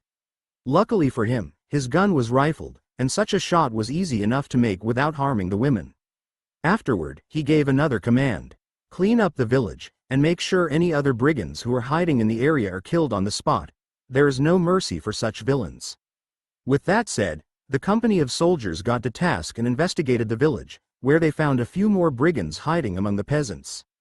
After discovering these men, they were arrested, lined up against the wall, and summarily executed. This was only one village, but scenes like this displayed themselves throughout the entire southern portion of Austria. These actions were merely a cover Berengar used to hide his true intent. Only a tiny portion of the troops sent to the south was used for hunting down the brigands. In reality, Berengar needed less than 1,000 men to accomplish these tasks. Yet instead, he had sent thousands of soldiers into the southern counties, where he began to house his troops within his enemy's borders. The vast majority of the soldiers occupied the cities, towns, and ports where Berengar intended to use these forces to instantly squash any rebellion that might take place. When the counts of southern Austria realized that Conrad was dead, they would already be fully occupied by a large armed force, preventing them from revolting against Berengar's rule. Of course, Berengar had other plans in mind for those who resisted his authority, and while the Brigand Act was underway, Berengar began to plot against those who would resist his ascension to power. Chapter 221 Setting a Trap. While the Brigand Act was ongoing in the southern counties of Austria, Berengar began to make a move against the rebellious counts and their villainous vassals.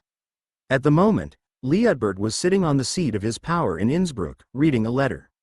The letter was addressed to him by his devious little sister, who just so happened to be the lover of Count Berengar.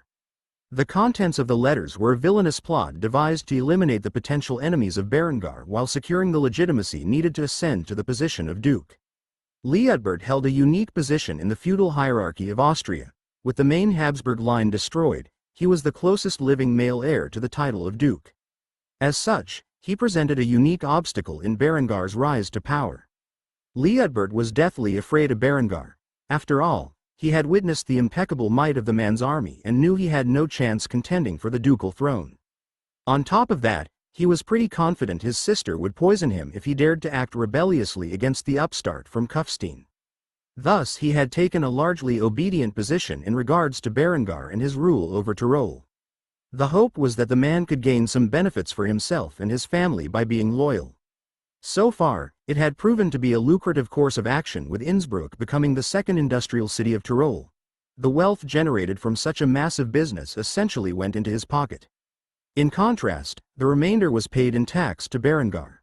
Not only that, but the man had been appointed as chancellor, essentially making him the second ruler over the region, at least in theory. Most of his work was just being delegated tasks Berengar felt he was capable of performing competently. Considering all of these things, Liutbert let out a large sigh before voicing his concerns aloud. This is going to be exceptionally difficult to pull off. After reading his sister's letter, he lit it aflame by using a candle. After doing so, he blew the candle out before getting to work on the task he had been instructed with. Liutbert immediately began to write letters to the noblemen of Austria who were more likely to rebel against Berengar. This included the ones in Tyrol who were upset with Berengar's reforms. The letters were a request for a meeting in Innsbruck to discuss the future of the realm. These letters contained sensitive information leaked to the Liutbert by his sister Lind to persuade the disgruntled nobleman to appear in the city. The letter asserted Berengar was a murderer and a usurper who conspired to seize the ducal throne of Austria, and that with Conrad's passing, Liutbert was the legitimate successor. For the other noblemen, especially the ones upset by Berengar's rapid rise to power and his political reforms, which limited their feudal powers, Liutbert was a far better alternative for the position of duke. After sending out the letters, Liutbert waited for the response, and within a matter of weeks, a date was settled for a meeting of the disgruntled noblemen, where they would arrive in Innsbruck.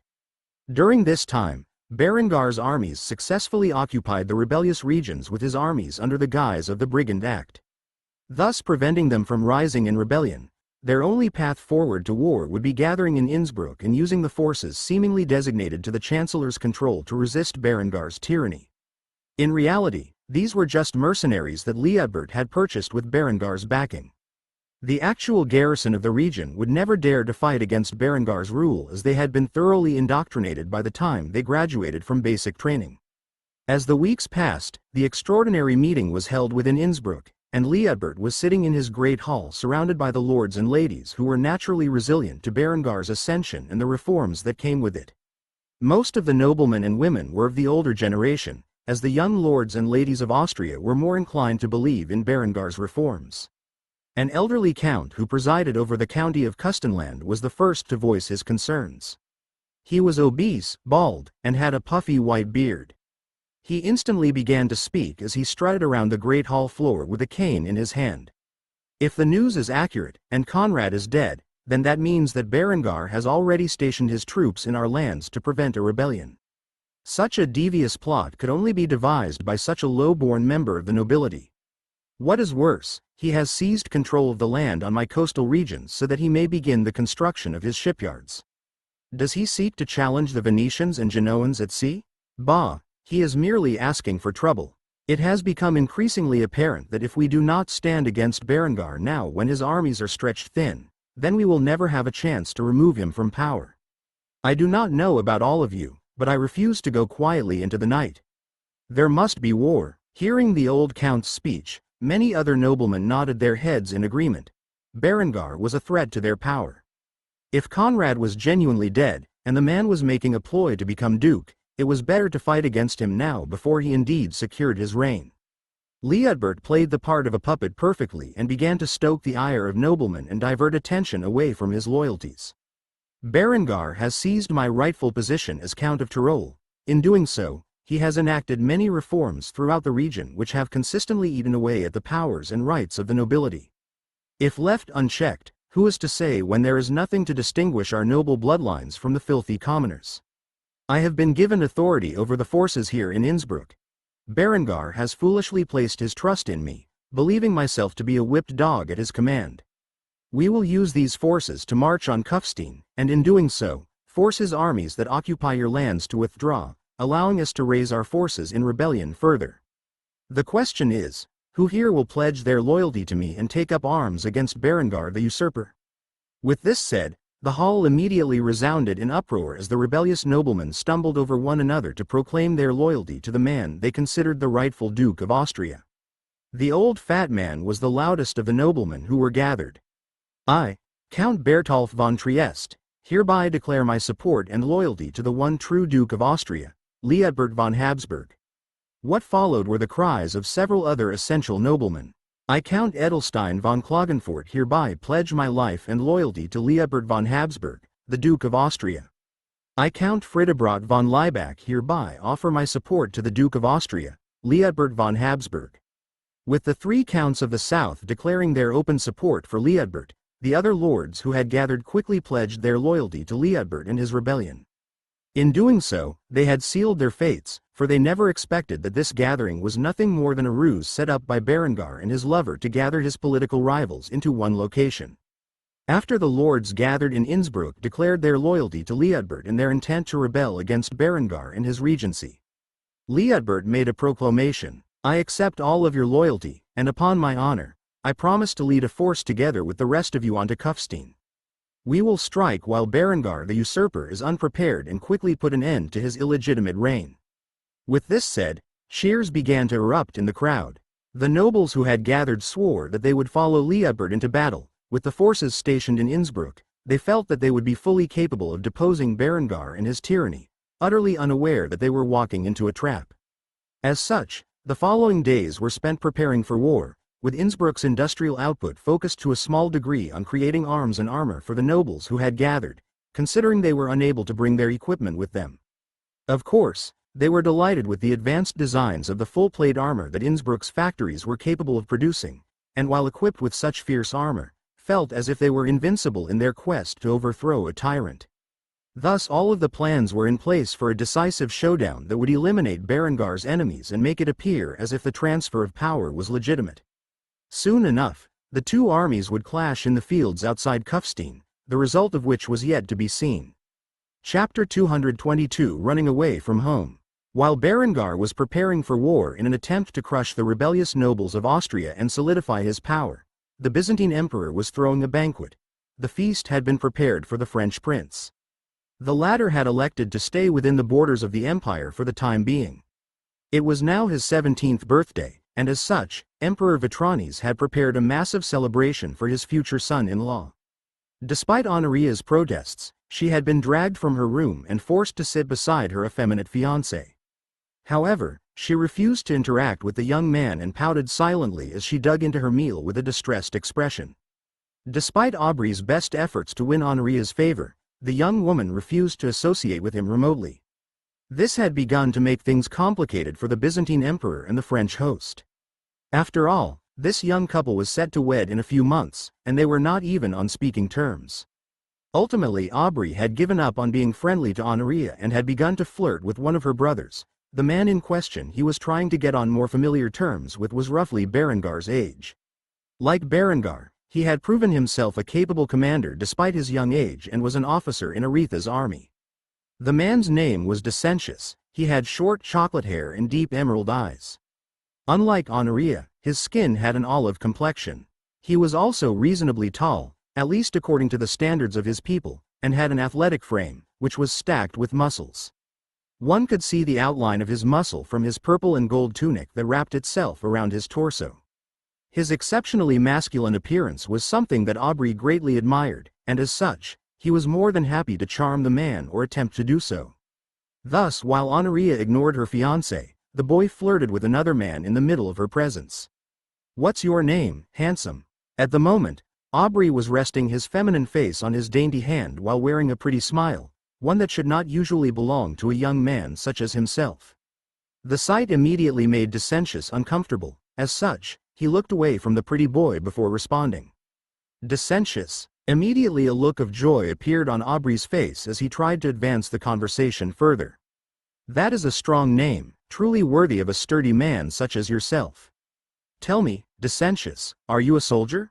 Hearing this compliment, Dissentious began to have a look of pride on his face as he boldly declared his feats. "I am not just a mere soldier, but Tormarches, second only to the great strategos Aretha's Maniacus." Aubrey had no idea what a Tormarches was, but he knew it was some form of a high-ranking officer. In the army of a strategos, the Tormarches was the next level of command directly below the position of strategos. Thus Dissentious had quite the position and had served extensively in the war for Egypt, which had made its way to Alexandria at this point. Aubrey pretended to care about his exploits and covered his mouth, gaping in feigned shock before complimenting Dissentious further. "I had no idea you were such a strong and capable commander. Do you mind giving me some advice later, in private perhaps?" Honoria was forced to witness the sight of her elder brother openly flirting with another man, and it made her stomach churn. It was pretty obvious to her what Aubrey wanted. However, men often fell for a pretty face, even if it was attached to a boy, and thus Dissentious was foolishly walking right into a trap. Honoria could no longer withstand the sight and instantly began to chastise Dissentious. "Brother, please restrain yourself. It is okay if you want to flirt with men in private, but this is a public occasion, and I am quite embarrassed to be your sister at this moment." The moment Honoria made her comment, Dissentious realized what angle Aubrey was playing and immediately freed himself from the boy's charm. In doing so, he coughed before saying, "It is not like that, Honoria, right Aubrey?" Aubrey glared at Honoria as he pouted. The girl just had to ruin his fun. He was beginning to understand why the previous men he had been in a relationship with preferred his company over their wives. As such, he immediately began to respond to Honoria, now that he believed he had her attention. "Are you perhaps jealous that I am giving your brother more attention than you?" However, Honoria merely scoffed and began to ignore the boy once more. The sight of Aubrey with his second oldest son and Honoria blatantly pointing it out greatly enraged Emperor Vitranes. Truthfully, he did not want to engage his daughter with a young man like Aubrey, but at this point, he had little choice. France would prove to be a powerful ally, and it was not like there was a man his little princess would approve of. She was far too picky when choosing a man, and Vitranes was well aware of her extensive criteria. In his eyes, it was unrealistic to find a man who met the conditions of being ambitious, strong, and domineering while still being kind, compassionate, and gentle. Let alone the standards for physical appearance the girl had. If such a man existed where he could bridge the duality of overwhelming strength and benevolence, Vitranes believed he most certainly wouldn't be single. Thus he felt Honoria was living in a fantasy if she thought she could find such a man to marry. As such, Vitranes decided to put his foot down and instantly began to bark at Honoria's improper behavior. "Honoria, if you can't behave yourself at this banquet, then why don't you remove yourself and go back to your room where you can reflect on your actions? As punishment for your unbecoming attitude, you will go hungry for the night." Honoria immediately began to protest this decision. In her mind, she had done nothing wrong. As such, she pounded her dainty fists on the table with a furious expression on her face. "But father," however, before she could finish her train of thought, Vitranes stood up from his chair and pointed towards the exit. "No buts. Go to your room, and stay in there until you can decide to stop acting like a spoiled brat and behave in a manner of a woman fitting of your position. Getting scolded so harshly, especially while in public, immediately made Honoria's mint green eyes fill with tears, and as such, she rushed to her room. She could not comprehend why she was being punished in such a manner. She merely pointed out the illicit behavior between her foolish brother and her queer fiancé. Why was she the bad guy? As such, she quickly entered her room and slammed the door behind her before latching it shut. She spent half an hour crying in her bed before wiping the tears from her eyes and gritting her teeth. If this is what her future entailed, to the point where she would be wed off to a feminine boy who engaged in carnal relations with other men while she had to watch from the side in disgust, then she would prefer to run away from it all. But where would she go? She had no money, no supplies, and no allies to speak of. Hell, she had never even been outside the palace before.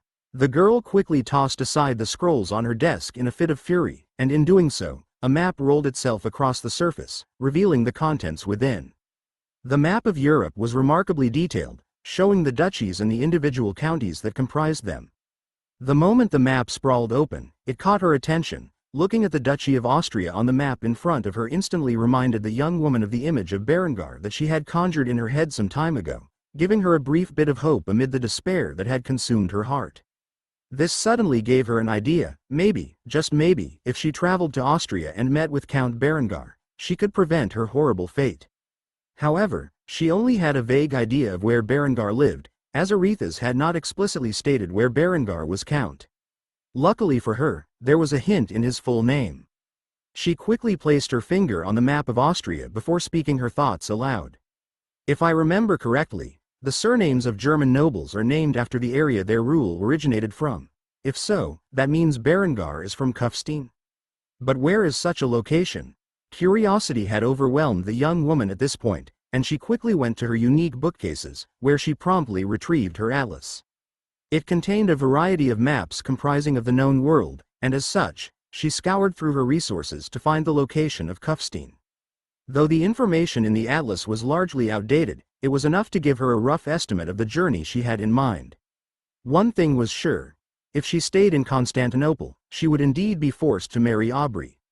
After all, her 16th birthday was just around the corner, and as such, she had very little time before she was sold off like a common mule. After mapping out her journey, Honoria decided her route. She would hire a ship to take her from the Bosphorus to the Black Sea, where she would then take a riverboat across the Danube and into the borders of Austria. She would continue her journey across the Danube and into the river Inn, where she would enter Kufstein. It was a long journey, and she knew it would be dangerous. However, she refused to stay in Constantinople and awaited her miserable fate. The only concern she had was what she would use for payment. However, after searching around for something of value, she noticed her jewelry bin, which contained many precious stones and metals. As such, she grabbed a hold of her jewelry box and stuffed it into a sack where she placed spare clothes and other necessities. Heraclius, her pet eagle, noticed her actions and quickly approached the girl with a curious expression. Seeing the curious gaze of her best and only friend, Honoria quickly announced the decision she had come to. "We are running away, Heraclius. I can't stay in this palace any longer. I would rather die than marry a twink like Aubrey." The eagle was smart enough to understand her words and nodded his head in response, climbing atop the girl's shoulder. The eagle would watch over her throughout her voyage like a guardian angel, ensuring no harm came to her throughout the perilous journey she was about to embark upon. After seeing the eagle follow her, Honoria smiled and petted its head with a single finger. "I can always count on you, Heraclius." After saying that, the eagle screeched in response, and Honoria finished packing her luggage. After doing so, she decided to make a rope out of her bedsheets and curtains. She proceeded to tie the rope from her bed frame, where she carefully climbed out of her window. Before climbing out of the window, Honoria had managed to toss her luggage into the bushes below. After finding solid footing, she dashed off out of the palace's grounds and towards the harbor of the city. Hopefully, the young princess could charter a voyage before her family found out about her disappearance. Chapter 223: Crushing the Rebellion. Weeks had passed since the meeting in Innsbruck and the establishment of the rebellion against Berengir's regency. Letters had been constructed and sent across the realm making accusations of Conrad's death and Berengar's attempt to usurp the position of duke from the rightful claimant Liutbert.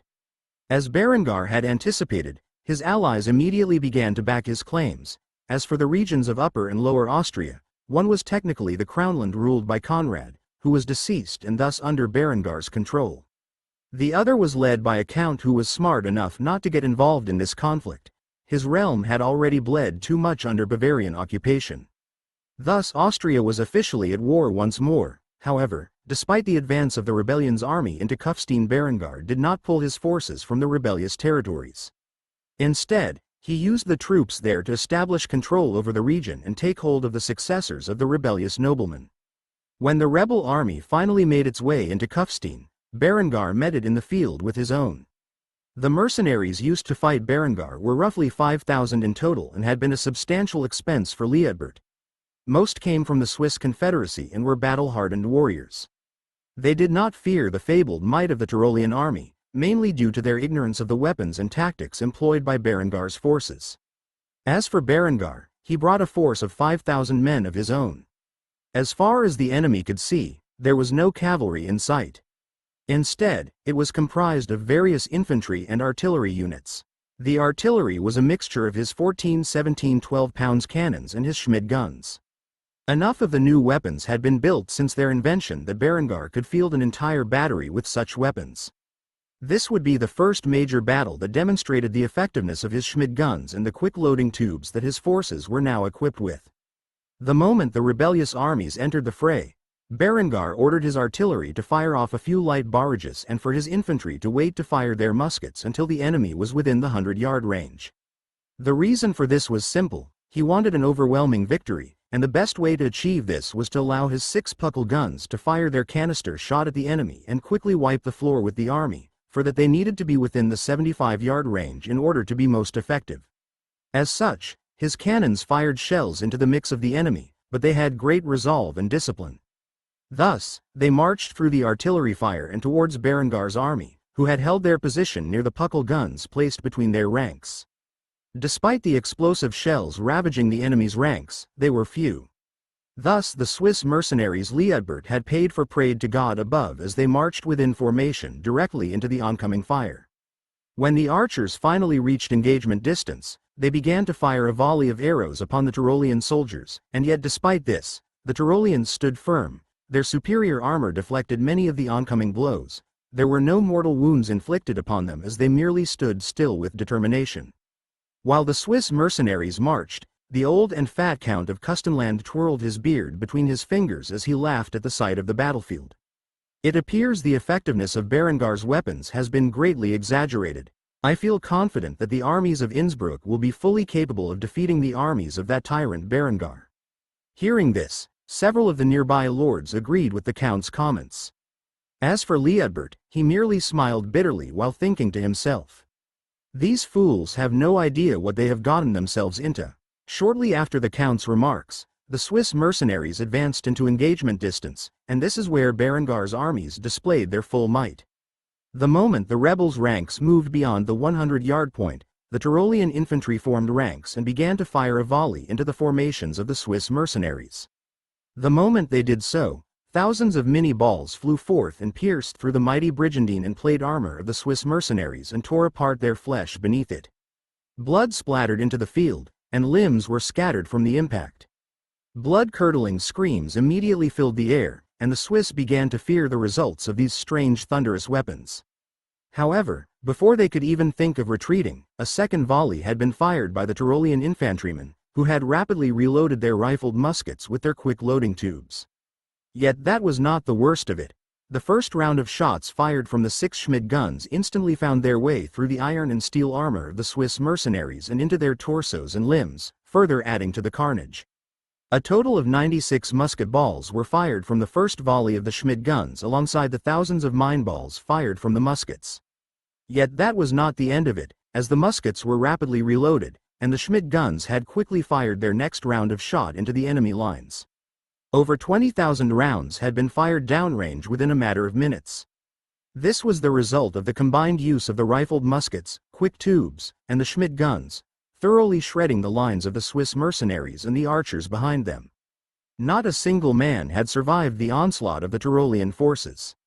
Before the enemy could even reach melee distance, they had been thoroughly shredded by Berengar's armies. Even Berengar himself was surprised by the slaughter that had unfolded. The bodies of the Swiss mercenaries looked as if they were steel sieves filled with blood. Each body contained multiple projectiles. It was an absolute massacre, the likes that even Berengar had not expected. As for the rebel lord, they gazed at the carnage inflicted upon their forces in such a short period with overwhelming dread. Just like this, their army had been so thoroughly defeated. They could not imagine what would happen to their troops if they could unite with the forces in their lands. The fat count dropped his riding crop before instantly screaming in terror, "Retreat! We can't allow Berengar's forces to capture us." However, before any of the lords could do so, they noticed cavalry appear from within the tree line that surrounded the battlefield. Berengar had kept a company of cuirassiers nearby to quickly encircle the rebellious lords the moment the battle had turned in Berengar's favor. As such, the enemy lords promptly found themselves surrounded. The fat count immediately tried to negotiate with the cavalry. "We surren." However, before he could finish the words, the cuirassiers raised their pistols and fired them into the formation of encircled lords, shredding every last rebel in the act. Their bodies quickly fell off their horses, turned into the same bloody sieves as the mercenaries in the fields below. As for Liudbert, he had silently moved out of the way and merged into the ranks of the cuirassiers without the other lords being aware. Thus he was spared their fate. Shortly after, Berengar's forces began to mop up the battlefield, and Liudbert was brought to Berengar. As the official leader of this rebellion, he had to surrender, and as such, he quickly found himself kneeling before Berengar, who gazed at him with a degree of arrogance in his sapphire eye. Liudbert promptly tossed out the words he was expected to say. "I, Viscount Liudbert von Habsburg, hereby declare my unconditional surrender to Count Berengar von Kufstein. In doing so I relinquish my claims to the title of Duke of Austria in favor of His Grace Berengar von Kufstein. Long may he reign." With this said, Berengar smiled before tapping Liudbert on the shoulder. In doing so, he voiced his first command as the official Duke of Austria. "Rise." With this, Liudbert rose to his feet, where Berengar quickly reprimanded him. "Viscount Liudbert von Habsburg, as Chancellor of my realm, you have incited a rebellion against me, and for that, there is a strict punishment. I hereby relieve you of your position as Chancellor and order you to return to Innsbruck, where you will continue to rule over the area as Viscount." From the start of this plot, Liudbert was aware that he would lose his position as Chancellor, but to be honest, he was pretty relieved. The job comprised entirely of him being delegated a massive amount of work from Berengar. It had begun to stockpile to an unreasonable degree. Now that Berengar was the Duke of Austria, he could not imagine the sheer amount of paperwork he would be forced to do. Thus retiring to Innsbruck and living out the rest of his days as a pampered noble was a far better option to him. As such, he responded with a warm smile on his face. "Yes, Your Grace." With this, the most rebellious of the lords of Austria was defeated in a single battle. Their deaths allowed their successors to take charge, who would be strongarmed by Berengar's forces that occupied their lands into obeying his rule. Berengar was now the undisputed Duke of Austria, and with it, had gained a considerable amount of power and prestige. Yet to an ambitious man like Berengar, this was not enough. As for his immediate concerns, his goal was to consolidate his power and work through diplomacy to elevate the status of Austria from a duchy into a kingdom, allowing Berengar to proclaim himself king. This would take a while to accomplish, and Berengar was in no hurry. Thus, after defeating the rebellious lords in battle, Berengar returned to Kufstein to stabilize Austria and, by extension, his rule. Chapter 224 Honoria's Journey Part 1. After absconding into the night, Honoria quickly proceeded towards the harbor with the intent to charter a ship through the Bosphorus and into the Black Sea. However, as she walked through the streets, it became increasingly apparent that all kinds of eyes were drawn to her figure. She failed to remain inconspicuous despite her best efforts to cover up her identity by wearing a mint green face veil that had golden embroidery. There were 4 reasons for this. For starters, she was an exceptional beauty, and the mystique of the veil only added to that. Secondly, she wore extraordinarily lavish mint green clothing that was embroidered in gold. Such attire was uncommon even among the aristocracy. Thirdly, she had an Eastern imperial eagle perched on her shoulder, and lastly, she gazed upon every sight with a sense of wonder, as if she had been locked up her entire life, never being able to see the city herself. Because of these factors, she attracted a great deal of attention, so much so that it would be easy to discover her whereabouts when her family noticed her absence. However, Honoria seemed blissfully unaware of the attention she was gathering and thus continued to prance about throughout the city of Constantinople. As Honoria was walking through the city, the girl quickly got lost and found herself in a dark alley, where a group of street rats approached her. These men were impoverished and wore lustful gazes as they saw the beautiful noblewoman approach them. Seeing a group of strangers in front of her, with hostile glances, Honoria tried to evade them, but as she passed by, one of them grabbed a hold of her arm and forced her to stop. "Hey, pretty lady, how about you stay here with us? I promise that we will show you a good time." Honoria's first instinct was to call the guards, but as she was about to do so, she realized that such an action would only reveal her identity. Surely once the guards realized she was the princess, they would force her to return to the palace, which was a result she could not allow. As such, she began to pull her arm away, in doing so alerting Heraclius to the danger. Before she could make a sound, Heraclius jumped off of her shoulder and dug his talons into the eyes of the man who held onto her wrist. The majestic eagle could quickly tell these men meant to do his master harm and thus leapt to her defense. Talons instantly sunk into the thug's eyes, blinding him in the act. The man screamed in pain as he tried to wrestle the eagle off of his head, but that only made it worse. Eventually, the man's eyeballs were ripped entirely out of his head. His comrades immediately took off in fear. After all, the eagle had given them a glance that stated its intentions. If they stayed around, they too would be maimed. After pecking the man's skull a few times with his mighty beak, Heraclius left the man to wallow in pain on the ground, forever blinded due to his actions. Seeing Heraclius leap to her defense in such a heroic manner, Honoria praised her pet. "Good boy, Heraclius." Upon hearing this, the eagle merely screeched and cleaned off his talons with his tongue before hopping back onto her shoulder. Afterward, Honoria and Heraclius quickly fled the scene, eventually finding their way down the streets. She was truly lost within the confines of the city of Constantinople. Her escape was not going as brilliantly as she had planned. After walking around in circles for a while, Honoria noticed a rundown building in front of her that had a lot of people surrounding it. Realizing she needed to ask for directions, the princess quickly approached the building, and when Honoria entered the building she quickly found it filled with women and men dressed in skimpy attire. One of the nearly half-naked women approached Honoria and quickly greeted her. She was rather average-looking, but due to her excessive makeup, she could pass as attractive. "Welcome to the Jewel of Constantinople, where all your fantasies can come true for a price. Tell me, do you prefer men or women?" Honoria had no idea that she had just walked into a brothel and was greatly confused by the question. As such, she attempted to figure out where she was. "I am sorry, I don't quite understand. I'm looking for the harbor. Can you help point me in the right direction?" The prostitute gazed at Honoria up and down for a few moments while examining the strange girl before her. The woman had a sharp sense of intuition and could almost immediately tell that Honoria was an aristocratic girl who had run away from home. Thus the prostitute took pity and gave her some advice. "Girl, you should return home. The city of Constantinople can be a dangerous place at night. I suggest running back to your villa before your parents send a search party for you." Honoria was shocked. She could not fathom how this woman had known she ran away from home, but she instantly began to plead with her to keep it a secret. "Please don't tell anyone. If father finds out I ran away from home, I will never be able to escape from the palace again."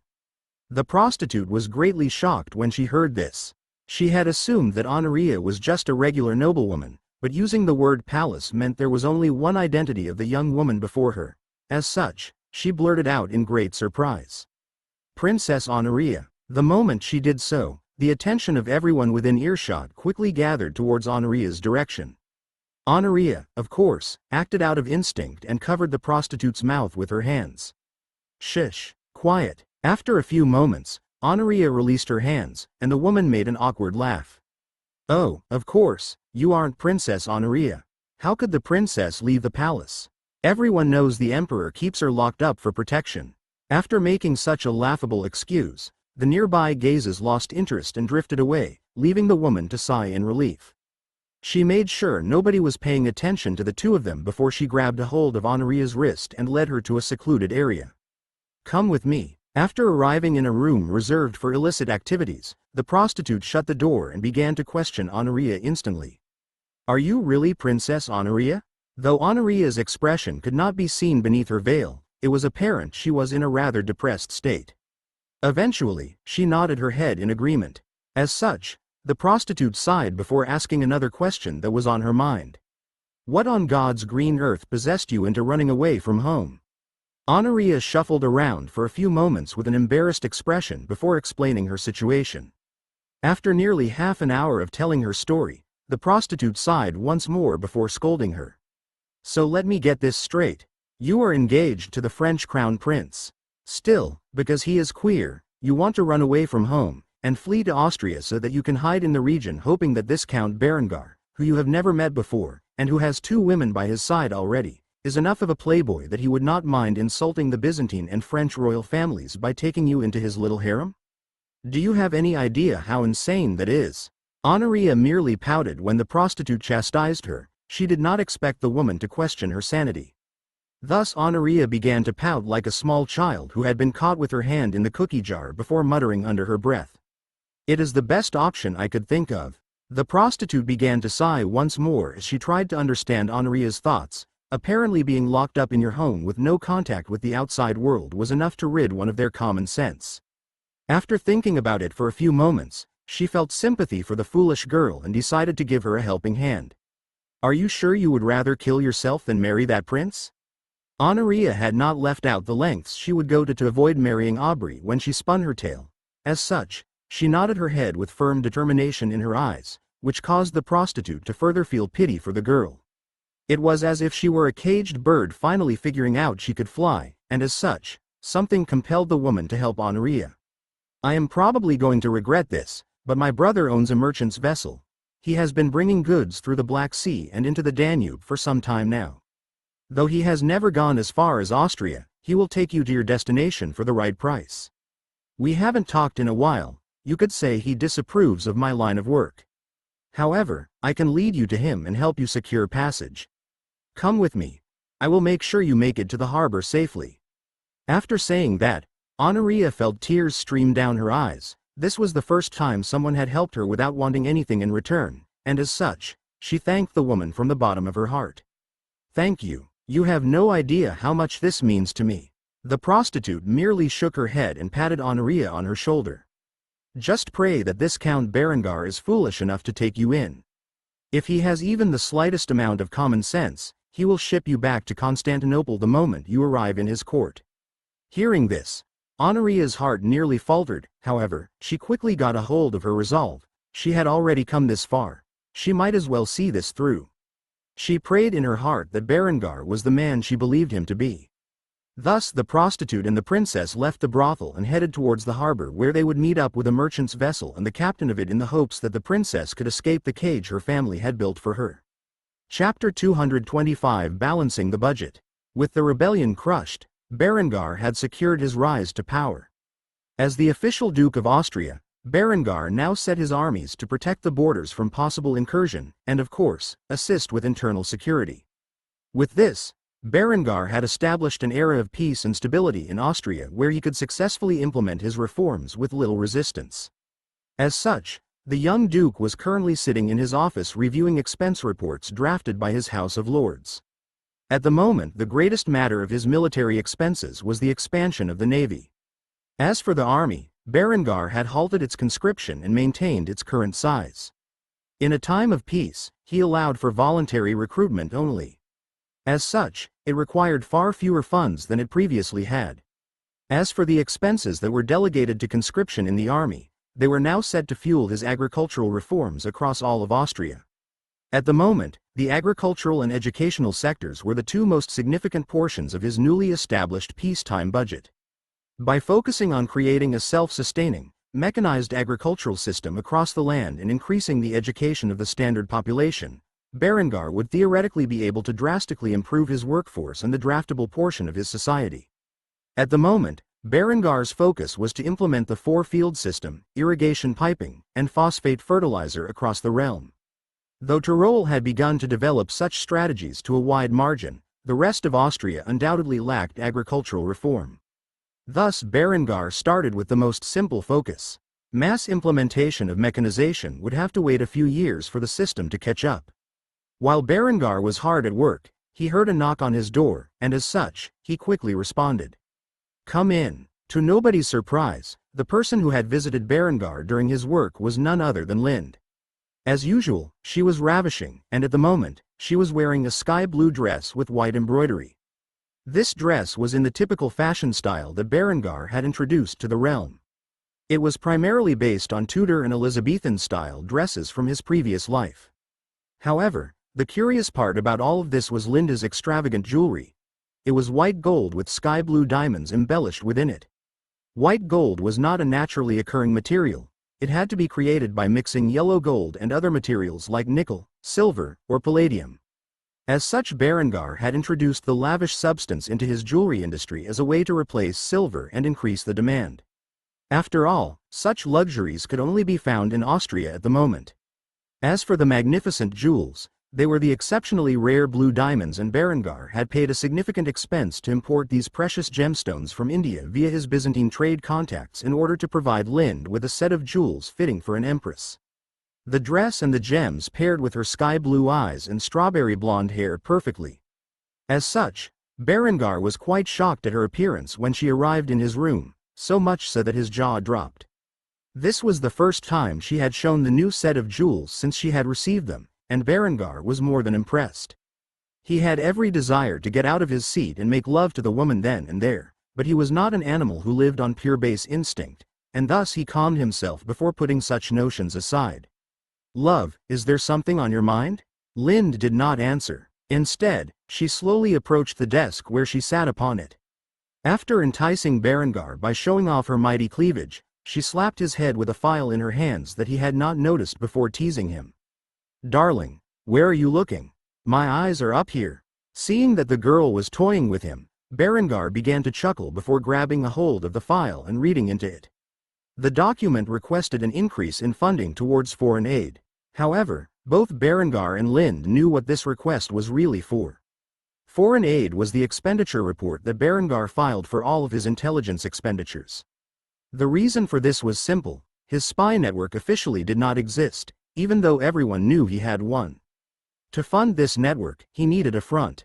Otherwise, there would be a giant gap in the accounting of his government spending, which would immediately draw suspicion by any potential onlookers. Thus, Berengar opted to allocate a particular portion of the national budget into foreign aid. Of course, all of these resources went to funding the recruitment, training, deployment, and other resources Berengar's intelligence agents needed. Berengar quickly signed the request for funds before handing it back to Lind with a smile on his face. After doing so, he made a request of his beautiful young lover while giving her a document of his own. "Sweetheart, I need you to do something for me. It is time to reform the crude spy network we have developed into a full-scale intelligence department.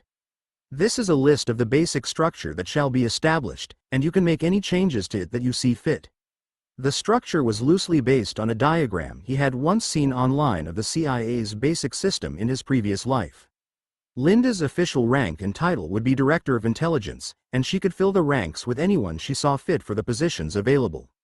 The other important feature of this structural overhaul was the establishment of a training facility for new agents.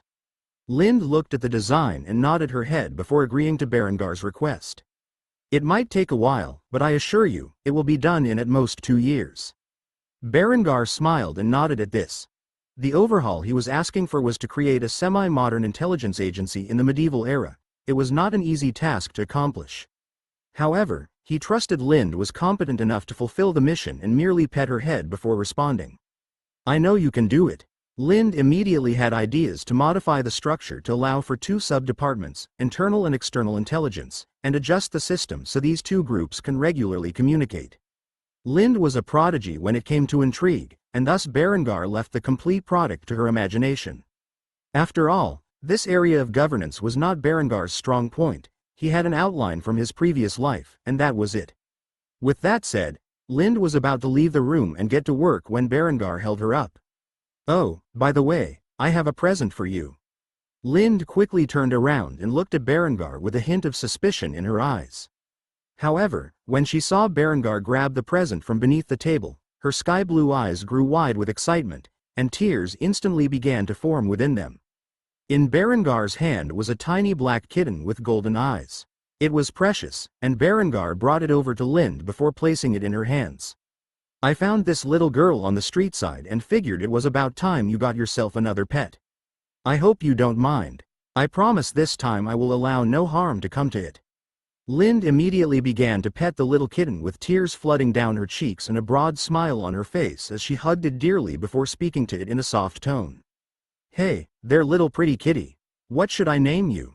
Berengar thought about it for a moment before coming up with a name he felt was appropriate. "How about Nightshade?" Lind gave him a stern look before commenting on his naming proclivities. "After the poison? Seriously? You are terrible at picking out names." After gazing at the cat with affection and rubbing its chin, Lind came up with a name. "I am going to call you Midnight after your beautiful dark coat." Seeing that Lind was happy, Berengar smiled, and after doing so, his lover hugged him with the kitten placed on her shoulder.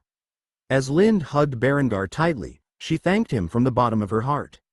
"Thank you." Berengar began to pet her glossy strawberry blonde hair as she thanked him and nodded his head.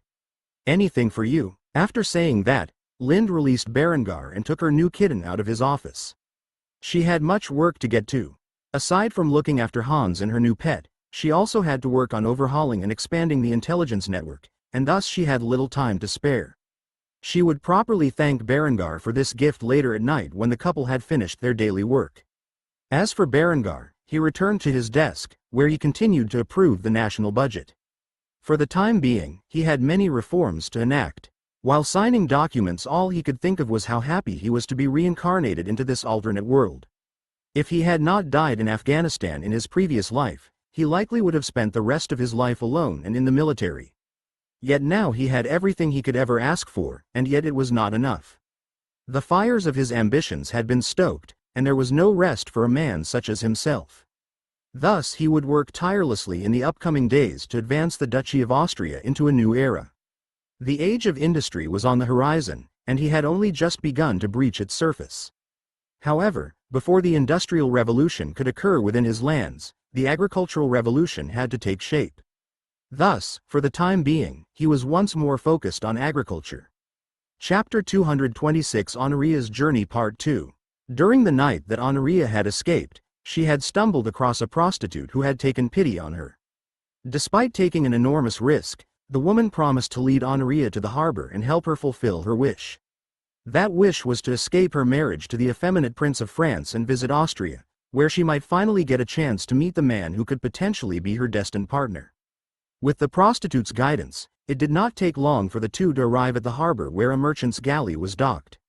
It was a decent-sized ship and was fully capable of crossing through rivers like the Danube. After boarding onto the vessel, the duo noticed a man resting on its bow, where he had a book placed over his head and a large jug of wine near his feet. However, as soon as Honoria and the prostitute saw the man sleeping on his ship beneath the starry sky above, the woman who had accompanied Honoria kicked the man in the shin and chastised him as she did so.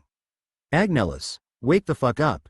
After receiving the impact from the woman's kick and hearing her shrill voice as she screamed at him, the man was instantly startled. As he awoke, the book fell from his face and onto the deck of the ship.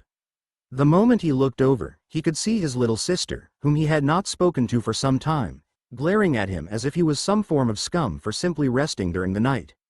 The man struggled to break free from his intoxicated state and began to rub his temples before he fully realized what was going on. "Melissa? It has been some time. To what do I owe the displeasure?" At this moment, the man noticed the beautiful young girl next to Melissa, and a lecherous grin appeared on his face. However, after seeing the look on his face, Melissa snapped at him. "Wipe that disgusting expression off your ugly mug. She isn't some piece of street meat you can buy for the night. This is a noblewoman seeking passage to Austria, and you should show her some respect." When Agnellis heard that Honoria was a noblewoman, he quickly cleaned up his act and bowed his head while apologizing. "Apologies, my lady, it is just that with the company that Melissa tends to keep, I assumed you were in the same profession." Agnellis was smart enough to realize what would happen if he dared to lay his hands on a noblewoman and quickly got his act together. He might be a drunk and a lecher, but he wasn't a fool. Honoria merely nodded in response without saying anything. She was warned on the way over by Melissa that the less she said, the better. Agnellis just realized that Melissa said this young girl wanted to travel to Austria and immediately became suspicious. As such, he voiced his concerns. Austria? That is a long journey. Even if you paid me to take you there, I would first have to know why. There is no way a noblewoman like yourself would hire a mere jewelry merchant like me to take you to a foreign country, especially without an escort. Just what kind of trouble have you brought to my doorstep, Melissa? Melissa folded her arms before criticizing Agnellis once more. She knew the man would never risk smuggling the princess out of the empire. The risk was far too significant. Thus, she made up a half-truth about her identity. She comes from a minor noble household, and they want to marry her off to some queer. So she's running away. If you know what is good for you, you will keep your mouth shut. Hearing this, Agnellis began to scratch his bare chin. This was a complicated situation he found himself in. However, when Honoria reached into her satchel and pulled out a large gold bracelet encrusted with diamonds, the man's natural greed instantly took hold. Honoria struggled to find her voice amid her anxious state before speaking. I don't have any money, but I can pay you in fine jewelry. Is this enough? Seeing such a high-quality piece of jewelry, the merchant immediately gazed back and forth between Honoria and his sister with a glance of suspicion before questioning Melissa's statement. A minor noble household, huh? There is more going on here. Honoria had a worried look in her eyes as she stared at Melissa with a pleading gaze. After seeing how desperate the girl was, the merchant known as Agnellis sighed heavily before deciding. Fine, I'll take her, but it is only because I am headed in that direction anyway. There is a lot of business to be had in that part of the world nowadays. Supposedly there is a booming jewelry market in Kufstein with designs that people have never seen before. Come aboard. You can stay in the captain's quarters. I guess I will live with the crew for the next couple of months. Honoria quickly thanked the man before stepping aboard. Thank you. Afterward, she began to walk towards the captain's cabin. However, before she could do so, she ran back and grabbed a hold of Melissa where she hugged her as if she were a dear friend while thanking her. Thank you, truly from the bottom of my heart. I thank you for everything you have done for me. I promise never to forget your kindness so long as I draw breath. Melissa's cheeks began to flush as she heard such appreciation, and she immediately pried the princess off of her before responding. I am just helping out a kindred spirit. Go, get on the ship and make yourself ready for the voyage. One last piece of advice is to try to hide in the captain's quarters for as long as possible. The crew members are not to be trusted. Honoria looked at Melissa with a questioning gaze. She did not know what the woman meant by that. However, she quickly nodded and smiled before saying her farewells. Goodbye, Melissa. I hope one day we may meet again. After doing so, Honoria entered the captain's cabin, where she laid down on the bed while Heraclius perched on the desk, keeping a watchful eye over his master. Outside of the house, Agnellis began to interrogate his sister for the truth. He had many suspicions and needed to know the level of risk he was taking by smuggling the girl out of the empire. Who is she? What kind of shit have you gotten yourself into? Melissa immediately tried to dodge the question. I told you she is a minor noble. However, before she could finish her sentence, Agnellis cut her off. Bullshit. Did you forget that I am a merchant who specializes in trading fine jewelry? The bracelet that she showed me is worth a fortune. At the very least, she would have to be the daughter of a very wealthy strategos to afford such a thing. Tell me what I am dealing with and the level of risk I am taking for smuggling her out of the empire. After thinking about it for a few moments, Melissa sighed before revealing the truth. She's Princess Honoria, and she is trying to escape a marriage. That part was genuine. She has told me she would rather die than marry that pillow biter of a prince she is engaged to. You have to protect her, Agnellis. At least so long as she is on your ship. She has no idea how the real world works. She ran away from home to flee to Austria, hoping to meet with the Count of Tyrol because she had heard a few good stories about him and thinks he is some kind of Prince Charming. She has never even met the man. Agnellis could instantly feel a headache forming in his head, and as such, he placed his forehead in the palm of his hands before quietly scolding his sister. Jesus fucking Christ. You want me to smuggle the fucking princess of the empire out of its borders? Have you gone mad? Do you have any idea what the palace guard will do to you when they find out you helped her escape? You will be lucky if all you get is a quick beheading. Why the hell would you help her? Melissa began to pout for a few moments before revealing her reasoning. Part of it is because I feel pity for her. Agnellus eyed his sister carefully before asking her for the remainder of her reasoning. And the other part? Melissa immediately stamped her feet in protest before blurting out her actual reason for helping Honoria. Just once, I would like to see a girl not get screwed over by her family. Is that too much to ask? Agnellus was conflicted when he heard this. He was well aware of the reasoning for why Melissa worked as a prostitute, and it essentially had to do with their parents. He rarely spoke to his sister, not because of her profession but because he could not very well look her in the eye after knowing that he had done nothing to stop her fate. As such, he sighed heavily before acquiescing to the request of his little sister. Fine, I will take her to Kufstein, and as long as she is on my ship, you have my word I will protect her. However, once she is in Kufstein, she is on her own. I suggest you get the hell out of the city before people realize she is missing. She is not exactly inconspicuous, she has bound to have left a trail to your doorstep. Melissa nearly jumped for joy as she latched onto her elder brother and hugged him dearly. Shortly after realizing what she had done, she let go and coughed to avoid the awkward atmosphere that had taken place. Thanks, I'll owe you one. Agnellus, on the other hand, merely scoffed as he responded to her statement. You can repay me by staying safe, seriously get out of town. Go to Athens, or Antioch, but whatever you do, do not stay in Constantinople. Melissa nodded her head and smiled before departing. After she left, Agnellus sighed before thinking to himself, fuck me. I am too kind-hearted in my old age. By the standards of the medieval era, he was, in fact, reasonably old. He was currently in his mid-30s, and he had seen too much in this life to be considered young. Despite this, he still had a good nature and thus agreed to help Honoria. Partly because of the wealth he would gain from doing so, but more importantly, he too felt bad for the girl. As such, Agnellus quickly got to work rounding up his crew and preparing to set sail. After realizing who he was smuggling out of the city, he had no desire to stay within its borders longer than necessary. After an hour of preparation, the ship cast off, and for the time being, the crew was unaware that a beautiful young girl was staying in the captain's quarters. It would be a long journey to Kufstein, with many stops on the way. During this time, Honoria was bound to have some adventures of her own. When she finally reached Kufstein, she would be shocked to find out that Berengar had risen from the position of a count to that of a duke in such a short time.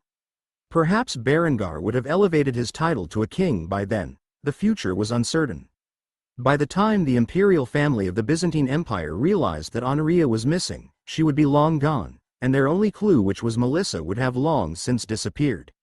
Where she ended up, nobody knew. However, one thing was sure, she would be better off there than if she had stayed in the confines of Constantinople. Chapter 227, Introducing Women's Undergarments.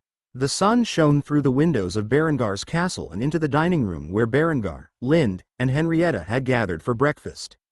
After sitting in their chairs and waiting for the food to arrive, Berengar noticed that Lind was rubbing her back, and out of concern for her health, he began to ask about it. Are you all right? Lind gazed up at Berengar and immediately responded with a forced smile on her face. I am fine. It is just sometimes I get backaches. I wonder why. Berengar immediately noticed the two bulbous mounds protruding from her chest and the cleavage they presented in the dress she wore.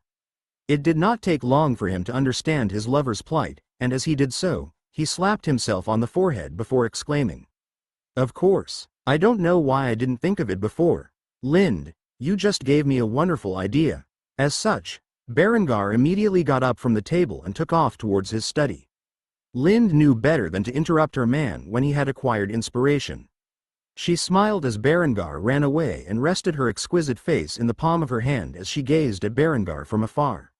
Several hours passed since then, and despite not having breakfast, Berengar was fully satisfied with himself. In this time, he had devised an entire sketchbook filled with various designs for women's undergarments.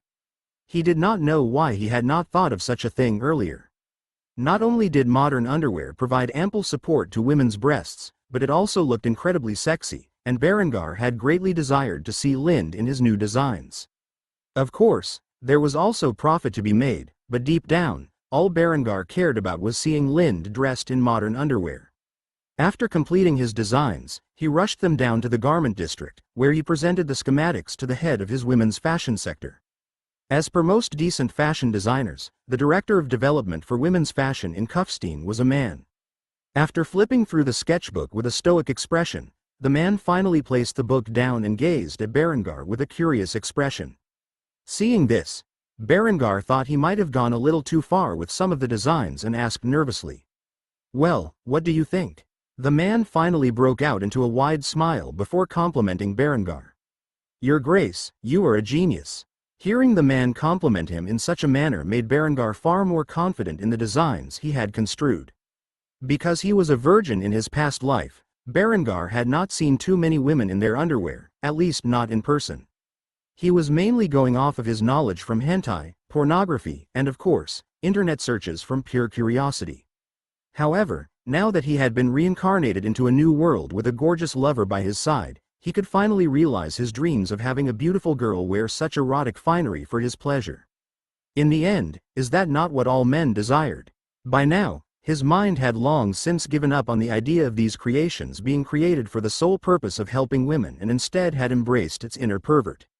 Of course, he would never let this show on his face, and instead, he smiled at the man he had tasked to create women's clothing. "I see that you are a man of culture as well." The man instantly laughed at Berengar's comment. Despite being a fashion designer, he was 100% heterosexual and a bit of a playboy. He could not wait until he could get every woman in the city dressed in such undergarments. However, he quickly got to the task at hand. "So I am guessing you will need some of these for the voluptuous lover of yours, and you will want them quickly, am I right?" Berengar had felt a sense of kinship with this man since he first introduced his takes on Berengar's initial designs of Tudor and Elizabethan-style clothing. The man had a penchant for aesthetics just like himself and knew what made women look good as such. Berengar nodded with a smile on his face.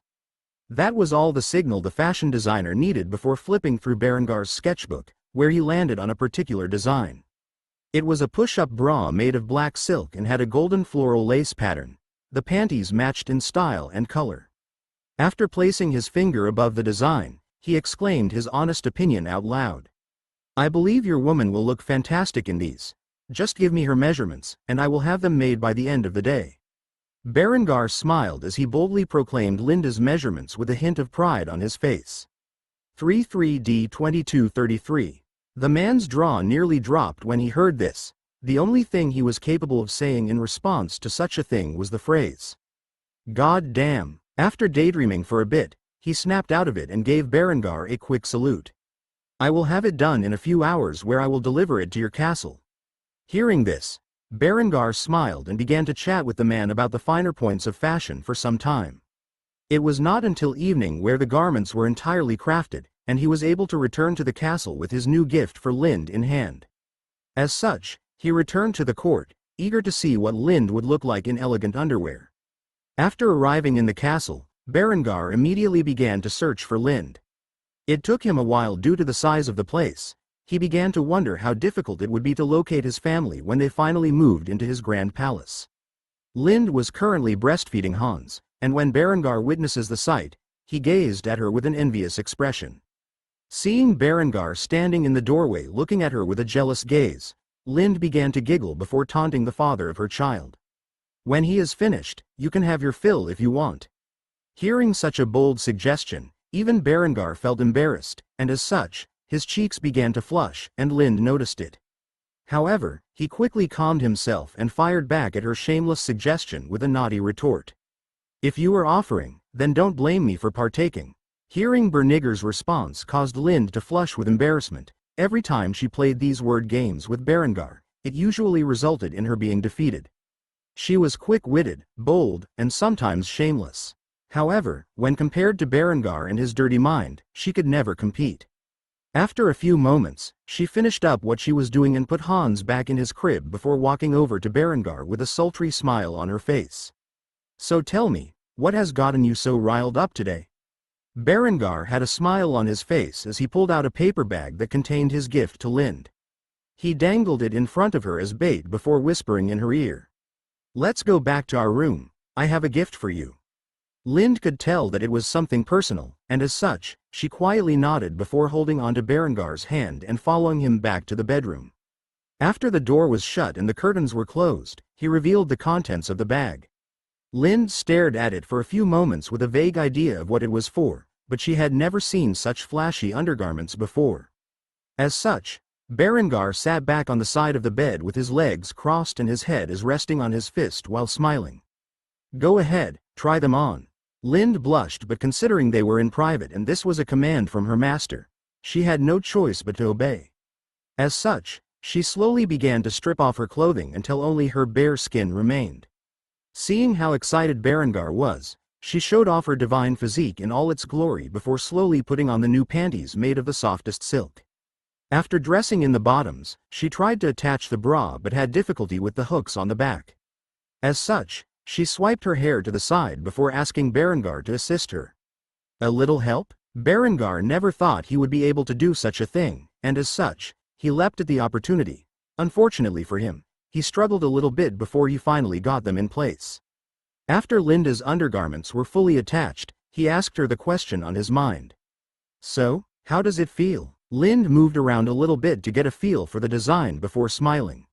"Much better." As such, she walked over to Berengar and began to kiss him passionately, which only further increased his arousal. However, before they got down to business, he moved her over to the bedroom mirror and displayed her beauty to herself. "You truly are the most beautiful woman I have ever met, you know that?" Hearing such sweet words, Lind could no longer hold herself back and pushed Berengar on the bed where the two began to make love. By the time they had finished, it was late into the night. Thus this was the ending to the day that Berengar introduced modern women's undergarments to the population of Austria. Chapter 228 Developing the Hand Cannon. While Berengar was taking advantage of this era of peace and stability that he had established to implement his agricultural and educational reforms, his enemies were on the move. In the county of Carnarvonshire within Wales, a group of knights was gathered. They were covered head to toe in Cherbourg pattern plate armor and wore a white and green tabard with a red Maltese cross emblazoned upon it. These knights were recently established as one of the new military orders of the Catholic Church. They were known as the Order of the Red Dragon. The Order of the Red Dragon made Carnarvonshire their home and began constructing a mighty castle near the coastline. With near unlimited funding by the Catholic Church to raise their forces, the Order of the Red Dragon had spared no expense in building their fortress. Currently, an exceptionally tall man who stood well over 6 feet and 6 inches was standing next to a man of average height. In doing so, he appeared to dwarf him. This tall man was clad in iron plate armor from head to toe, in the style that was popular in the region. This man was none other than the Grand Master Gwythyr Bawel. He was standing next to a relatively talented blacksmith who was introducing him to the progress he had made to the task he was assigned. The blacksmith was eager to show off what he had accomplished and led the tall knight into his workshop, where he had 2 long poles, each of which had a long metal tube at the end. This tube acted as the barrel of the weapon. It was an exceptionally crude and primitive firearm, but it was a firearm nonetheless. As such, the Grand Master picked up one of the weapons and observed it for a few moments before asking the question on his mind. "This is the legendary hand cannon?" The blacksmith nodded his head with an excited expression on his face. "I purchased one from a trader who claimed he acquired it from a group in Bohemia. Afterward, I reverse engineered it and manufactured a few of them on my own. Would you like to see how it functions?" The Grand Master had a stoic expression on his sturdy and scarred face. He merely nodded silently, indicating to the blacksmith to present the weapon. After doing so, the man grabbed a spare sheet of iron that had the same thickness as a common breastplate and dragged it out to the courtyard.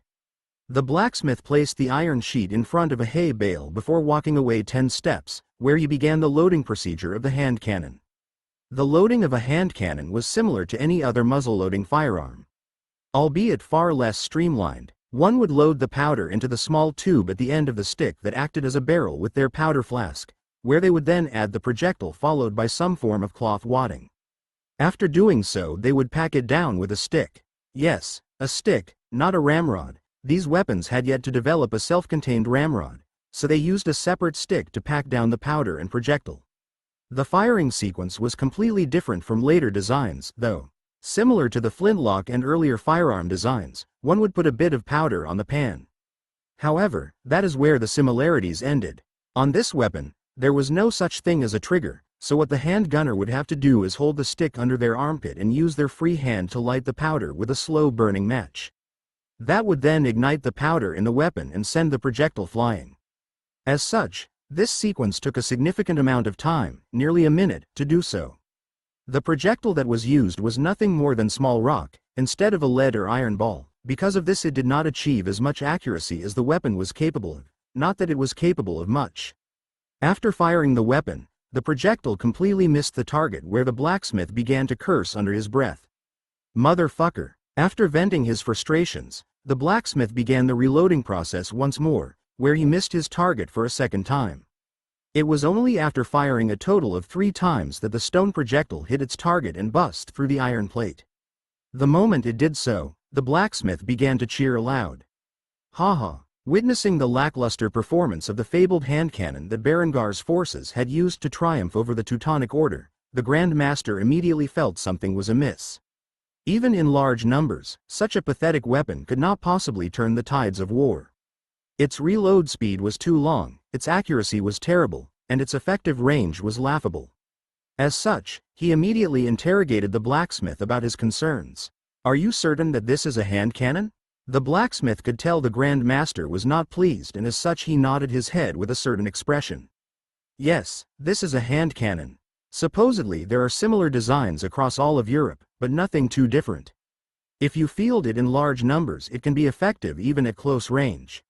The largest problem with such a tactic is acquiring the saltpeter necessary to create gunpowder. The Byzantines are able to get it for cheap from India, but unless you can establish a trade route all the way to the empire, good luck maintaining a large force of handgunners." Hearing this, the man was even more uncertain of how his enemy had acquired so many of these weapons and was able to maintain the necessary gunpowder to supply his armies. He had no way of knowing that a large portion of Berengar's supply of saltpeter came from his own nitraries. As for the rest, it was now purchased from the Byzantines with the relationship he had set up with the empire. At the behest of the Catholic Church, the various military orders were required to begin experimentation with hand cannons, but creating something more effective than the current technology would take years, maybe even decades, to achieve.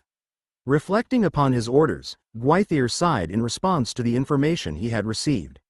Either the reports of Berengar's weapons were inaccurate, or Berengar had a completely different design of firearms altogether. If it were not for the Vatican's support, there would be no way for the Order of the Red Dragon to field these primitive hand cannons, let alone something greater. Gwythyr coldly looked into the blacksmith's eyes and spoke in a stern tone, in doing so intimidating the man, who began to shake. "I want at least 100 of these built as quickly as you are able. As for the gunpowder, we will use the Church's influence to procure it." The blacksmith slowly nodded his head as he responded to the Grand Master's request. "I promise you that I will have them done in a few months' worths of time." If Grand Master Gwythyr knew the amount of muskets Berengar could produce within a few months, he would genuinely lose all hope of winning the upcoming crusade that the Catholic Church had planned for the German Reformation, or the Berengar heresy as they continued to refer to it as. With that said, the Grand Master quickly got back to work to oversee the construction of their order's first castle. As for the production of hand cannons, it was not only the Catholic Church interested in researching and developing such weapons. After Berengar's overwhelming victory against the Bavarians who invaded Austria, all of Europe had begun to spend as many resources as possible on the research and development of handheld firearms. Even to the more stubborn kingdoms like France, it had become increasingly apparent that the era of knights was coming to an end. If they could not adapt to the circumstances they found themselves in, they would no longer maintain their power. Berengar had inadvertently sparked a new arms race among all of the European powers. The notions of who could build the best handheld firearm and who could field the most of them had begun to consume the minds of the European monarchs and feudal lords as they rushed whatever asinine design they could develop into production in an attempt to have the slightest advantage over their competitors. Even if Berengar were aware of such a thing, it would be centuries before the people of this world were capable of developing anything remotely similar to what his troops currently fielded. Despite the fact that there were exceptional geniuses in every era, Berengar's technology was too advanced for the early 15th century to compete with. Nevertheless, the rapid development of hand cannons in this timeline as a result of Berengar's interference could prove some difficulty to his armed forces. At the very least, it could make sieges more difficult for Berengar to win with minimal casualties. When he finally learned of this arms race that he had inspired, Berengar would be forced to do something about it. Chapter 229 Advancements in Medicine. In the chemistry department of Kufstein, the lead chemist Aldo von Passau had just made a significant discovery. Something that Berengar had previously hinted to but in no way explained in detail. Upon discovering such a thing, the man began to question how Berengar could know this reality. He was starting to believe that God sent Berengar to lead humanity into a new golden age. This significant discovery was basic germ theory. As part of Berengar's chemistry department, which the young Duke had spent a considerable sum to construct, microscopes were included within the facility's tools. In Berengar's past life, he was an engineer, not a biologist or a chemist. However, to graduate from university, he had to have a fundamental knowledge of these subjects. Because of this, he had taught the men in his current chemistry department the basic level of knowledge that pertained to chemistry. However, these men, especially Aldo, were exceptionally brilliant and eager to learn. As such, they quickly adapted to Berengar's teachings and tested them to see themselves if what Berengar had taught them was pure truth. Of course, Berengar had also taught them the basics of science, such as the scientific method. While Berengar insisted on creating certain chemicals for medical production like disinfectant alcohol and certain antibiotics used in what was considered over-the-counter antibiotic cream in his previous life, he did not explain how these things functioned. Instead, he said with a wry smile on his face, "You're the chemist, figure it out." The arrogant expression on the young Duke's face as if he knew more about the subject than a man who had spent a lifetime studying the mysteries of the world like Aldo so thoroughly outraged the chemist that he sought to prove Berengar wrong by using his methods against him. In the end, Aldo had made a particular discovery by using a microscope on a sample of blood from an infected cattle, and that was the existence of bacteria and how some bacteria can cause disease. This discovery caused a great deal of shock within Aldo's mind, and he immediately wanted to replicate this infection on some of the field mice he had gathered. As such, Aldo would spend the next few weeks cultivating harmful bacteria and infected field mice, where he would use the antibacterial cream on one group while not using it on another to see if he had discovered the function of Berengar's so-called antibacterial cream. In the meantime, Aldo would begin to draft a report on his findings, where he would then hand it to Berengar personally and see the reaction on the man's face. Thus Aldo spent hours writing his conclusions into a somewhat scholarly thesis. After finishing it and allowing it to dry, it was late at night, and as such, Aldo waited until morning to report his findings. While Aldo was advancing his knowledge on chemistry and basic germ theory, Ewald, who was Berengar's court physician, was permitted by Berengar to study basic anatomy. As such, he had been granted the ability to conduct research on the corpses of several of the dead enemy soldiers Berengar had brought back from the battlefield. Every time Ewald cut into a cadaver, and examined not only the anatomy that a human was comprised of but also the cause of death of the enemy soldier the man, he was shocked to find his discoveries. It was not just anatomy that the physician was allowed to practice, he too experimented with microscopes on the blood of humans, both alive and dead, and that of animals. Berengar was more than happy to point the man in the direction that he was most needed in. As such, the man began to make progress in the fields of surgery and blood transfusions. Through the continued experimentation of both life and deceased human blood, and with proper direction from Berengar and his knowledge from his past life, Ewald had also made a breakthrough in one of the fields he was studying. That breakthrough was the existence of different blood types. He had determined that there were a total of 3 blood types, A, B, and C, as he labeled them. However, he could not rule out the possibility of a 4th. As such, he would continue in his research endeavors in the future, but for now, he wanted to report his findings to Berengar as quickly as possible.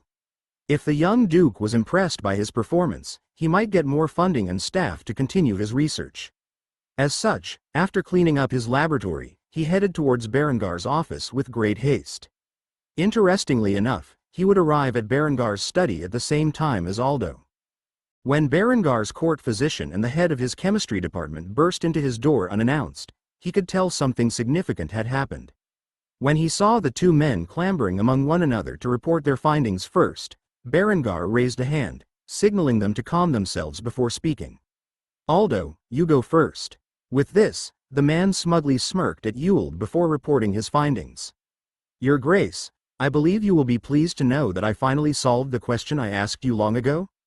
Berengar smiled upon hearing this, as he was well aware of what Aldo had been studying for some time and thus motioned for the man to continue, as he set down his report upon Berengar's desk that pertained to his understanding of basic germ theory, and as Berengar read through it, his smile became even broader. While Berengar was reading through his report, Aldo began to speak the results of his experiments aloud.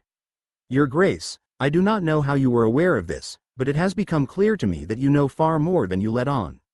The more I experimented with the blood of infected beings, the more I found proof of these so-called bacteria and the ability for them to cause sickness in humans and animals. I am currently experimenting on a few field mice as to the effectiveness of the antibacterial cream you have ordered me to make, and I promise we will see results shortly. However, I have a feeling you already know how the results will turn out. Thus I decided to report my findings before that study was completed. Berengar merely smiled at Aldo before complimenting the man. You truly are a genius, Aldo. I am beyond impressed with your results in so little time. Continue your good work, and I might be able to give you a few new chemical compounds soon for you to work with. I will also reward you for your findings. Name what it is you desire, and so long as it is within my ability, I will grant it to you. Aldo bowed respectfully to Berengar before making his request. If it is not too much trouble, I would like you to send me a fresh batch of young and educated minds so I can help mold them into future chemists. Berengar thought about it for a few moments before responding.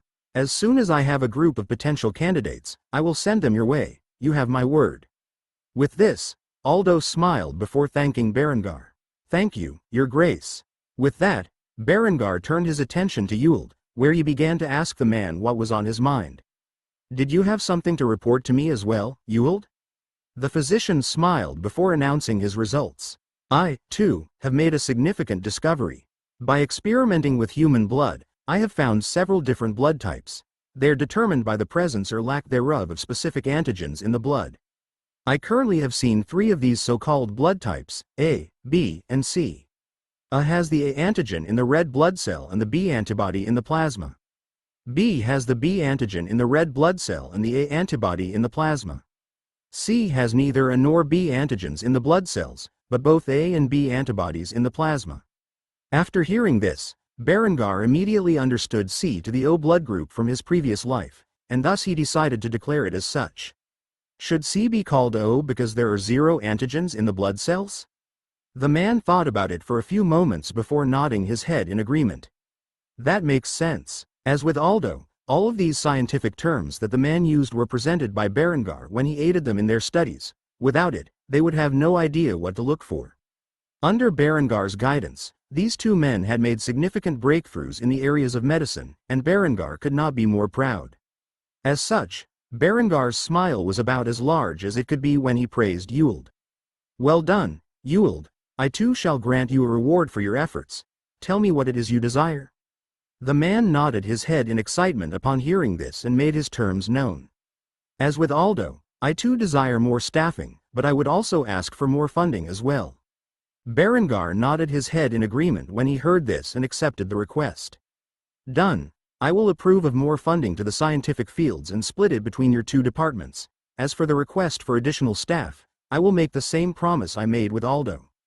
As soon as proper candidates present themselves, I will send them your way immediately. With this, the 2 men were exceptionally thankful to Berengar and bowed their heads with respect before departing. After they were long gone from Berniger's presence, the young duke pulled out a glass and poured some of the distilled spirits he had been manufacturing into it, where he took a sip before sighing heavily. As Berengar did so, he expressed the thoughts on his mind aloud. Everything is progressing smoothly. These scientific breakthroughs were just the beginning. He could not wait until the day his people had proper medical care that was not reliant on the backward ways of medieval understanding. This was a significant first step into establishing an era of scientific thinking, especially in medicine. Chapter 230, Selecting a Deputy Director. Within the city of Kufstein, Lind was currently sitting in her favorite tea shop. This time she was sitting alongside a specific female agent who had been instrumental in the victories of Marin and Vienna during Berengar's past campaigns. Since Berengar had ordered Lind to restructure the intelligence agency into something more modern instead of the primitive method they had been using, she needed a proper deputy director, and there was nobody better in her mind than the young woman sitting before her. Lind had a brilliant mind and was a natural prodigy when it came to intrigue, but there was one area she severely lacked in regards to, and that was field experience.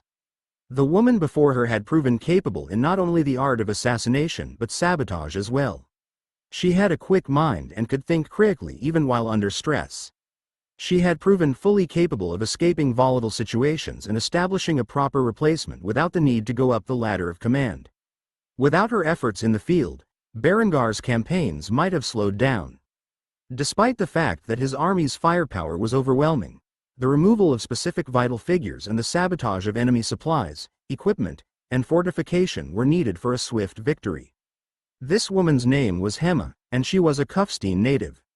She had grown up in the area as an orphan roaming the streets. The skills she gained in surviving her childhood allowed her to be a capable field agent. Now she would be tasked with helping Lind preside over an appropriate intelligence agency instead of a meager medieval spy network. The two young women sitting across from one another was quite the sight to behold. The female field agent was considered beautiful by most men's standards, however, when sitting next to Lind, who was considered one of the three heavenly beauties of Austria, even she felt discouraged in her looks. While sipping from her tea, Lind noticed that Hema had a dissatisfied expression on her face, and she was not afraid to inquire about the reasoning. As such, she put on a pretty smile that successfully managed to charm the young woman before asking the question on her mind.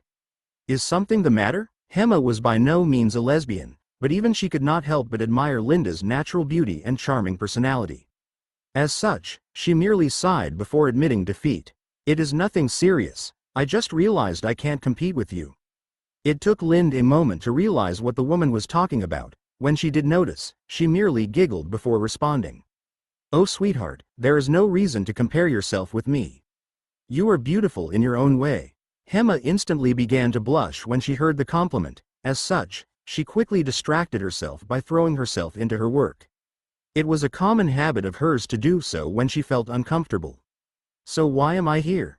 Is there something you need from me?" Seeing that the young woman had broached the subject, Lind pulled out a luxurious purse that she carried along with her. The bag was made out of fine black leather and utilized gold fastenings.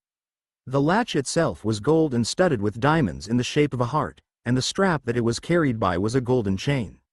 The leather purse had a delicate diamond pattern embossed atop the surface. Seeing such an elegant handbag, Hema immediately gazed upon it with envy. However, after retrieving a few documents, Lind stashed the purse away below the table before handing the young woman the papers. The woman quickly glanced at the title, which read as follows: Austrian Intelligence Agency. Seeing such words written on the paper, the woman immediately asked Lind what the documents pertained to. "What is this?" Lind merely smiled with a charming appearance before announcing Berengar's plan. "We are going under a restructure in an attempt to make things more efficient. These documents contain the details. I want you to read through them thoroughly and then burn them. I will be forward with you, Hema. I need a talented field agent with a quick mind to act as my second in command. You have proven yourself among the greatest of my field agents, and I think it is about time you receive a promotion worthy of your efforts. What do you say? Will you be my deputy director?" Hema quickly glanced through the documents, trying to understand the duties of her position. The new job was much more demanding, but it was also far less dangerous and had much higher pay and accommodations. As such, she was quickly enticed by the offer presented to her. However, she honestly did not believe she was qualified for such a position and, as such, asked the question on her mind. "Why me? Surely others are more qualified, who have more leadership experience." Upon hearing this, Lind raised two fingers before answering the woman's question with a serious expression. "I have two reasons. First and foremost, I need someone who is acquainted with the field and who can properly direct the field agents in their endeavors. It is an area I am severely lacking. As far as leadership experience goes, others are more qualified in that regard but lack your knowledge of the conditions of the field." After saying this, Lind allowed Hema to respond, and as such, the young woman asked the question on her mind. "And your second reason?" After hearing this, Lind sighed and rested her pretty face in the palm of her head while staring out the window before answering. "I needed a woman to fulfill the role. If I spent most of my day in the company of another man, Berengar is likely to have him lined up against the wall and shot out of jealousy." Hearing this, Hema assumed Lind was joking and began to giggle. However, the cold gaze Lind gave her before responding sent chills down the woman's spine. "I'm not joking." After saying this, there was a long and awkward silence, that is, of course, until Lind began to stretch her back while yawning. After doing so, she revealed the rest of her thoughts. "Seeing as how that is the case, you are by far the most qualified to fulfill the position. If anyone has the gall to complain, send them to me, and I will explain why you have the position in full detail. It would be entertaining to see the look on their faces when I ask them how they feel about being executed due to Berengar's jealous nature." Saying this, Lind immediately began to giggle with a charming smile on her face, to the point where Hema was concerned about Linda's state of mind considering that she could find something so horrible to be entertaining. After joking around for a few minutes, Lind asked Hema about her decision. "So what do you say? Do you want the position or not?" Hema thought about it clearly for a few moments, nodding her head in agreement before formally declaring her intent. "I accept." With that said, Lind smiled once more before taking a sip from her tea. After doing so, she responded to Hema. "Good, take those documents home and read them thoroughly. After doing so, burn them. I don't want any evidence of our department existing." As such, Lind began to get up from her seat and grabbed a hold of her luxurious handbag where she picked out a few silver coins and placed them on the table as compensation for the tea and cookies. After doing so, she closed the purse and slung it around her shoulder. The black and gold bag matched perfectly with her exquisite dress that was in the same color scheme, so much so that every man in the shop had their eyes on Lind throughout the entirety of her conversation with Hema. She was like a goddess to the men of Kufstein, and just like a goddess, she was utterly untouchable. After all, she was the Duke's woman, and everyone knew it. Seeing as Lind was about to leave, Hema called out to her and asked the question on her mind. "What do you intend to do now?" Lind thought about it for a few moments before putting on a sultry smile and boldly announcing in front of the entire tea shop. "I am going to go satisfy my man." The moment Hema heard this, she nearly dropped her jaw. She could not comprehend how Lind could say something so shameless in a public setting like this. Nor could she understand how Lind got so much work done while living in the castle with Berengar. If this is how they spent their days, it was a wonder that the spy network had grown to its current extent. It was at this moment she had a sudden realization. Was this position she had just gained nothing more than a way to relieve some of the pressure on Linda's so that the young enchantress could spend more time with Berengar? Hema immediately began to lament her decision, but it was too late now. She was unofficially the deputy director of the Austrian intelligence agency, which officially did not exist. With that said, Lind returned to the castle where she made good on her promise, immediately distracting Berengar from his ongoing work and dragging him to the bedroom for a little bit of mutual stress relief. As usual, the young couple was going at it like rabbits. By now, Berengar had learned his lesson and was smart enough to play it safe and not knock up Lind for a second time.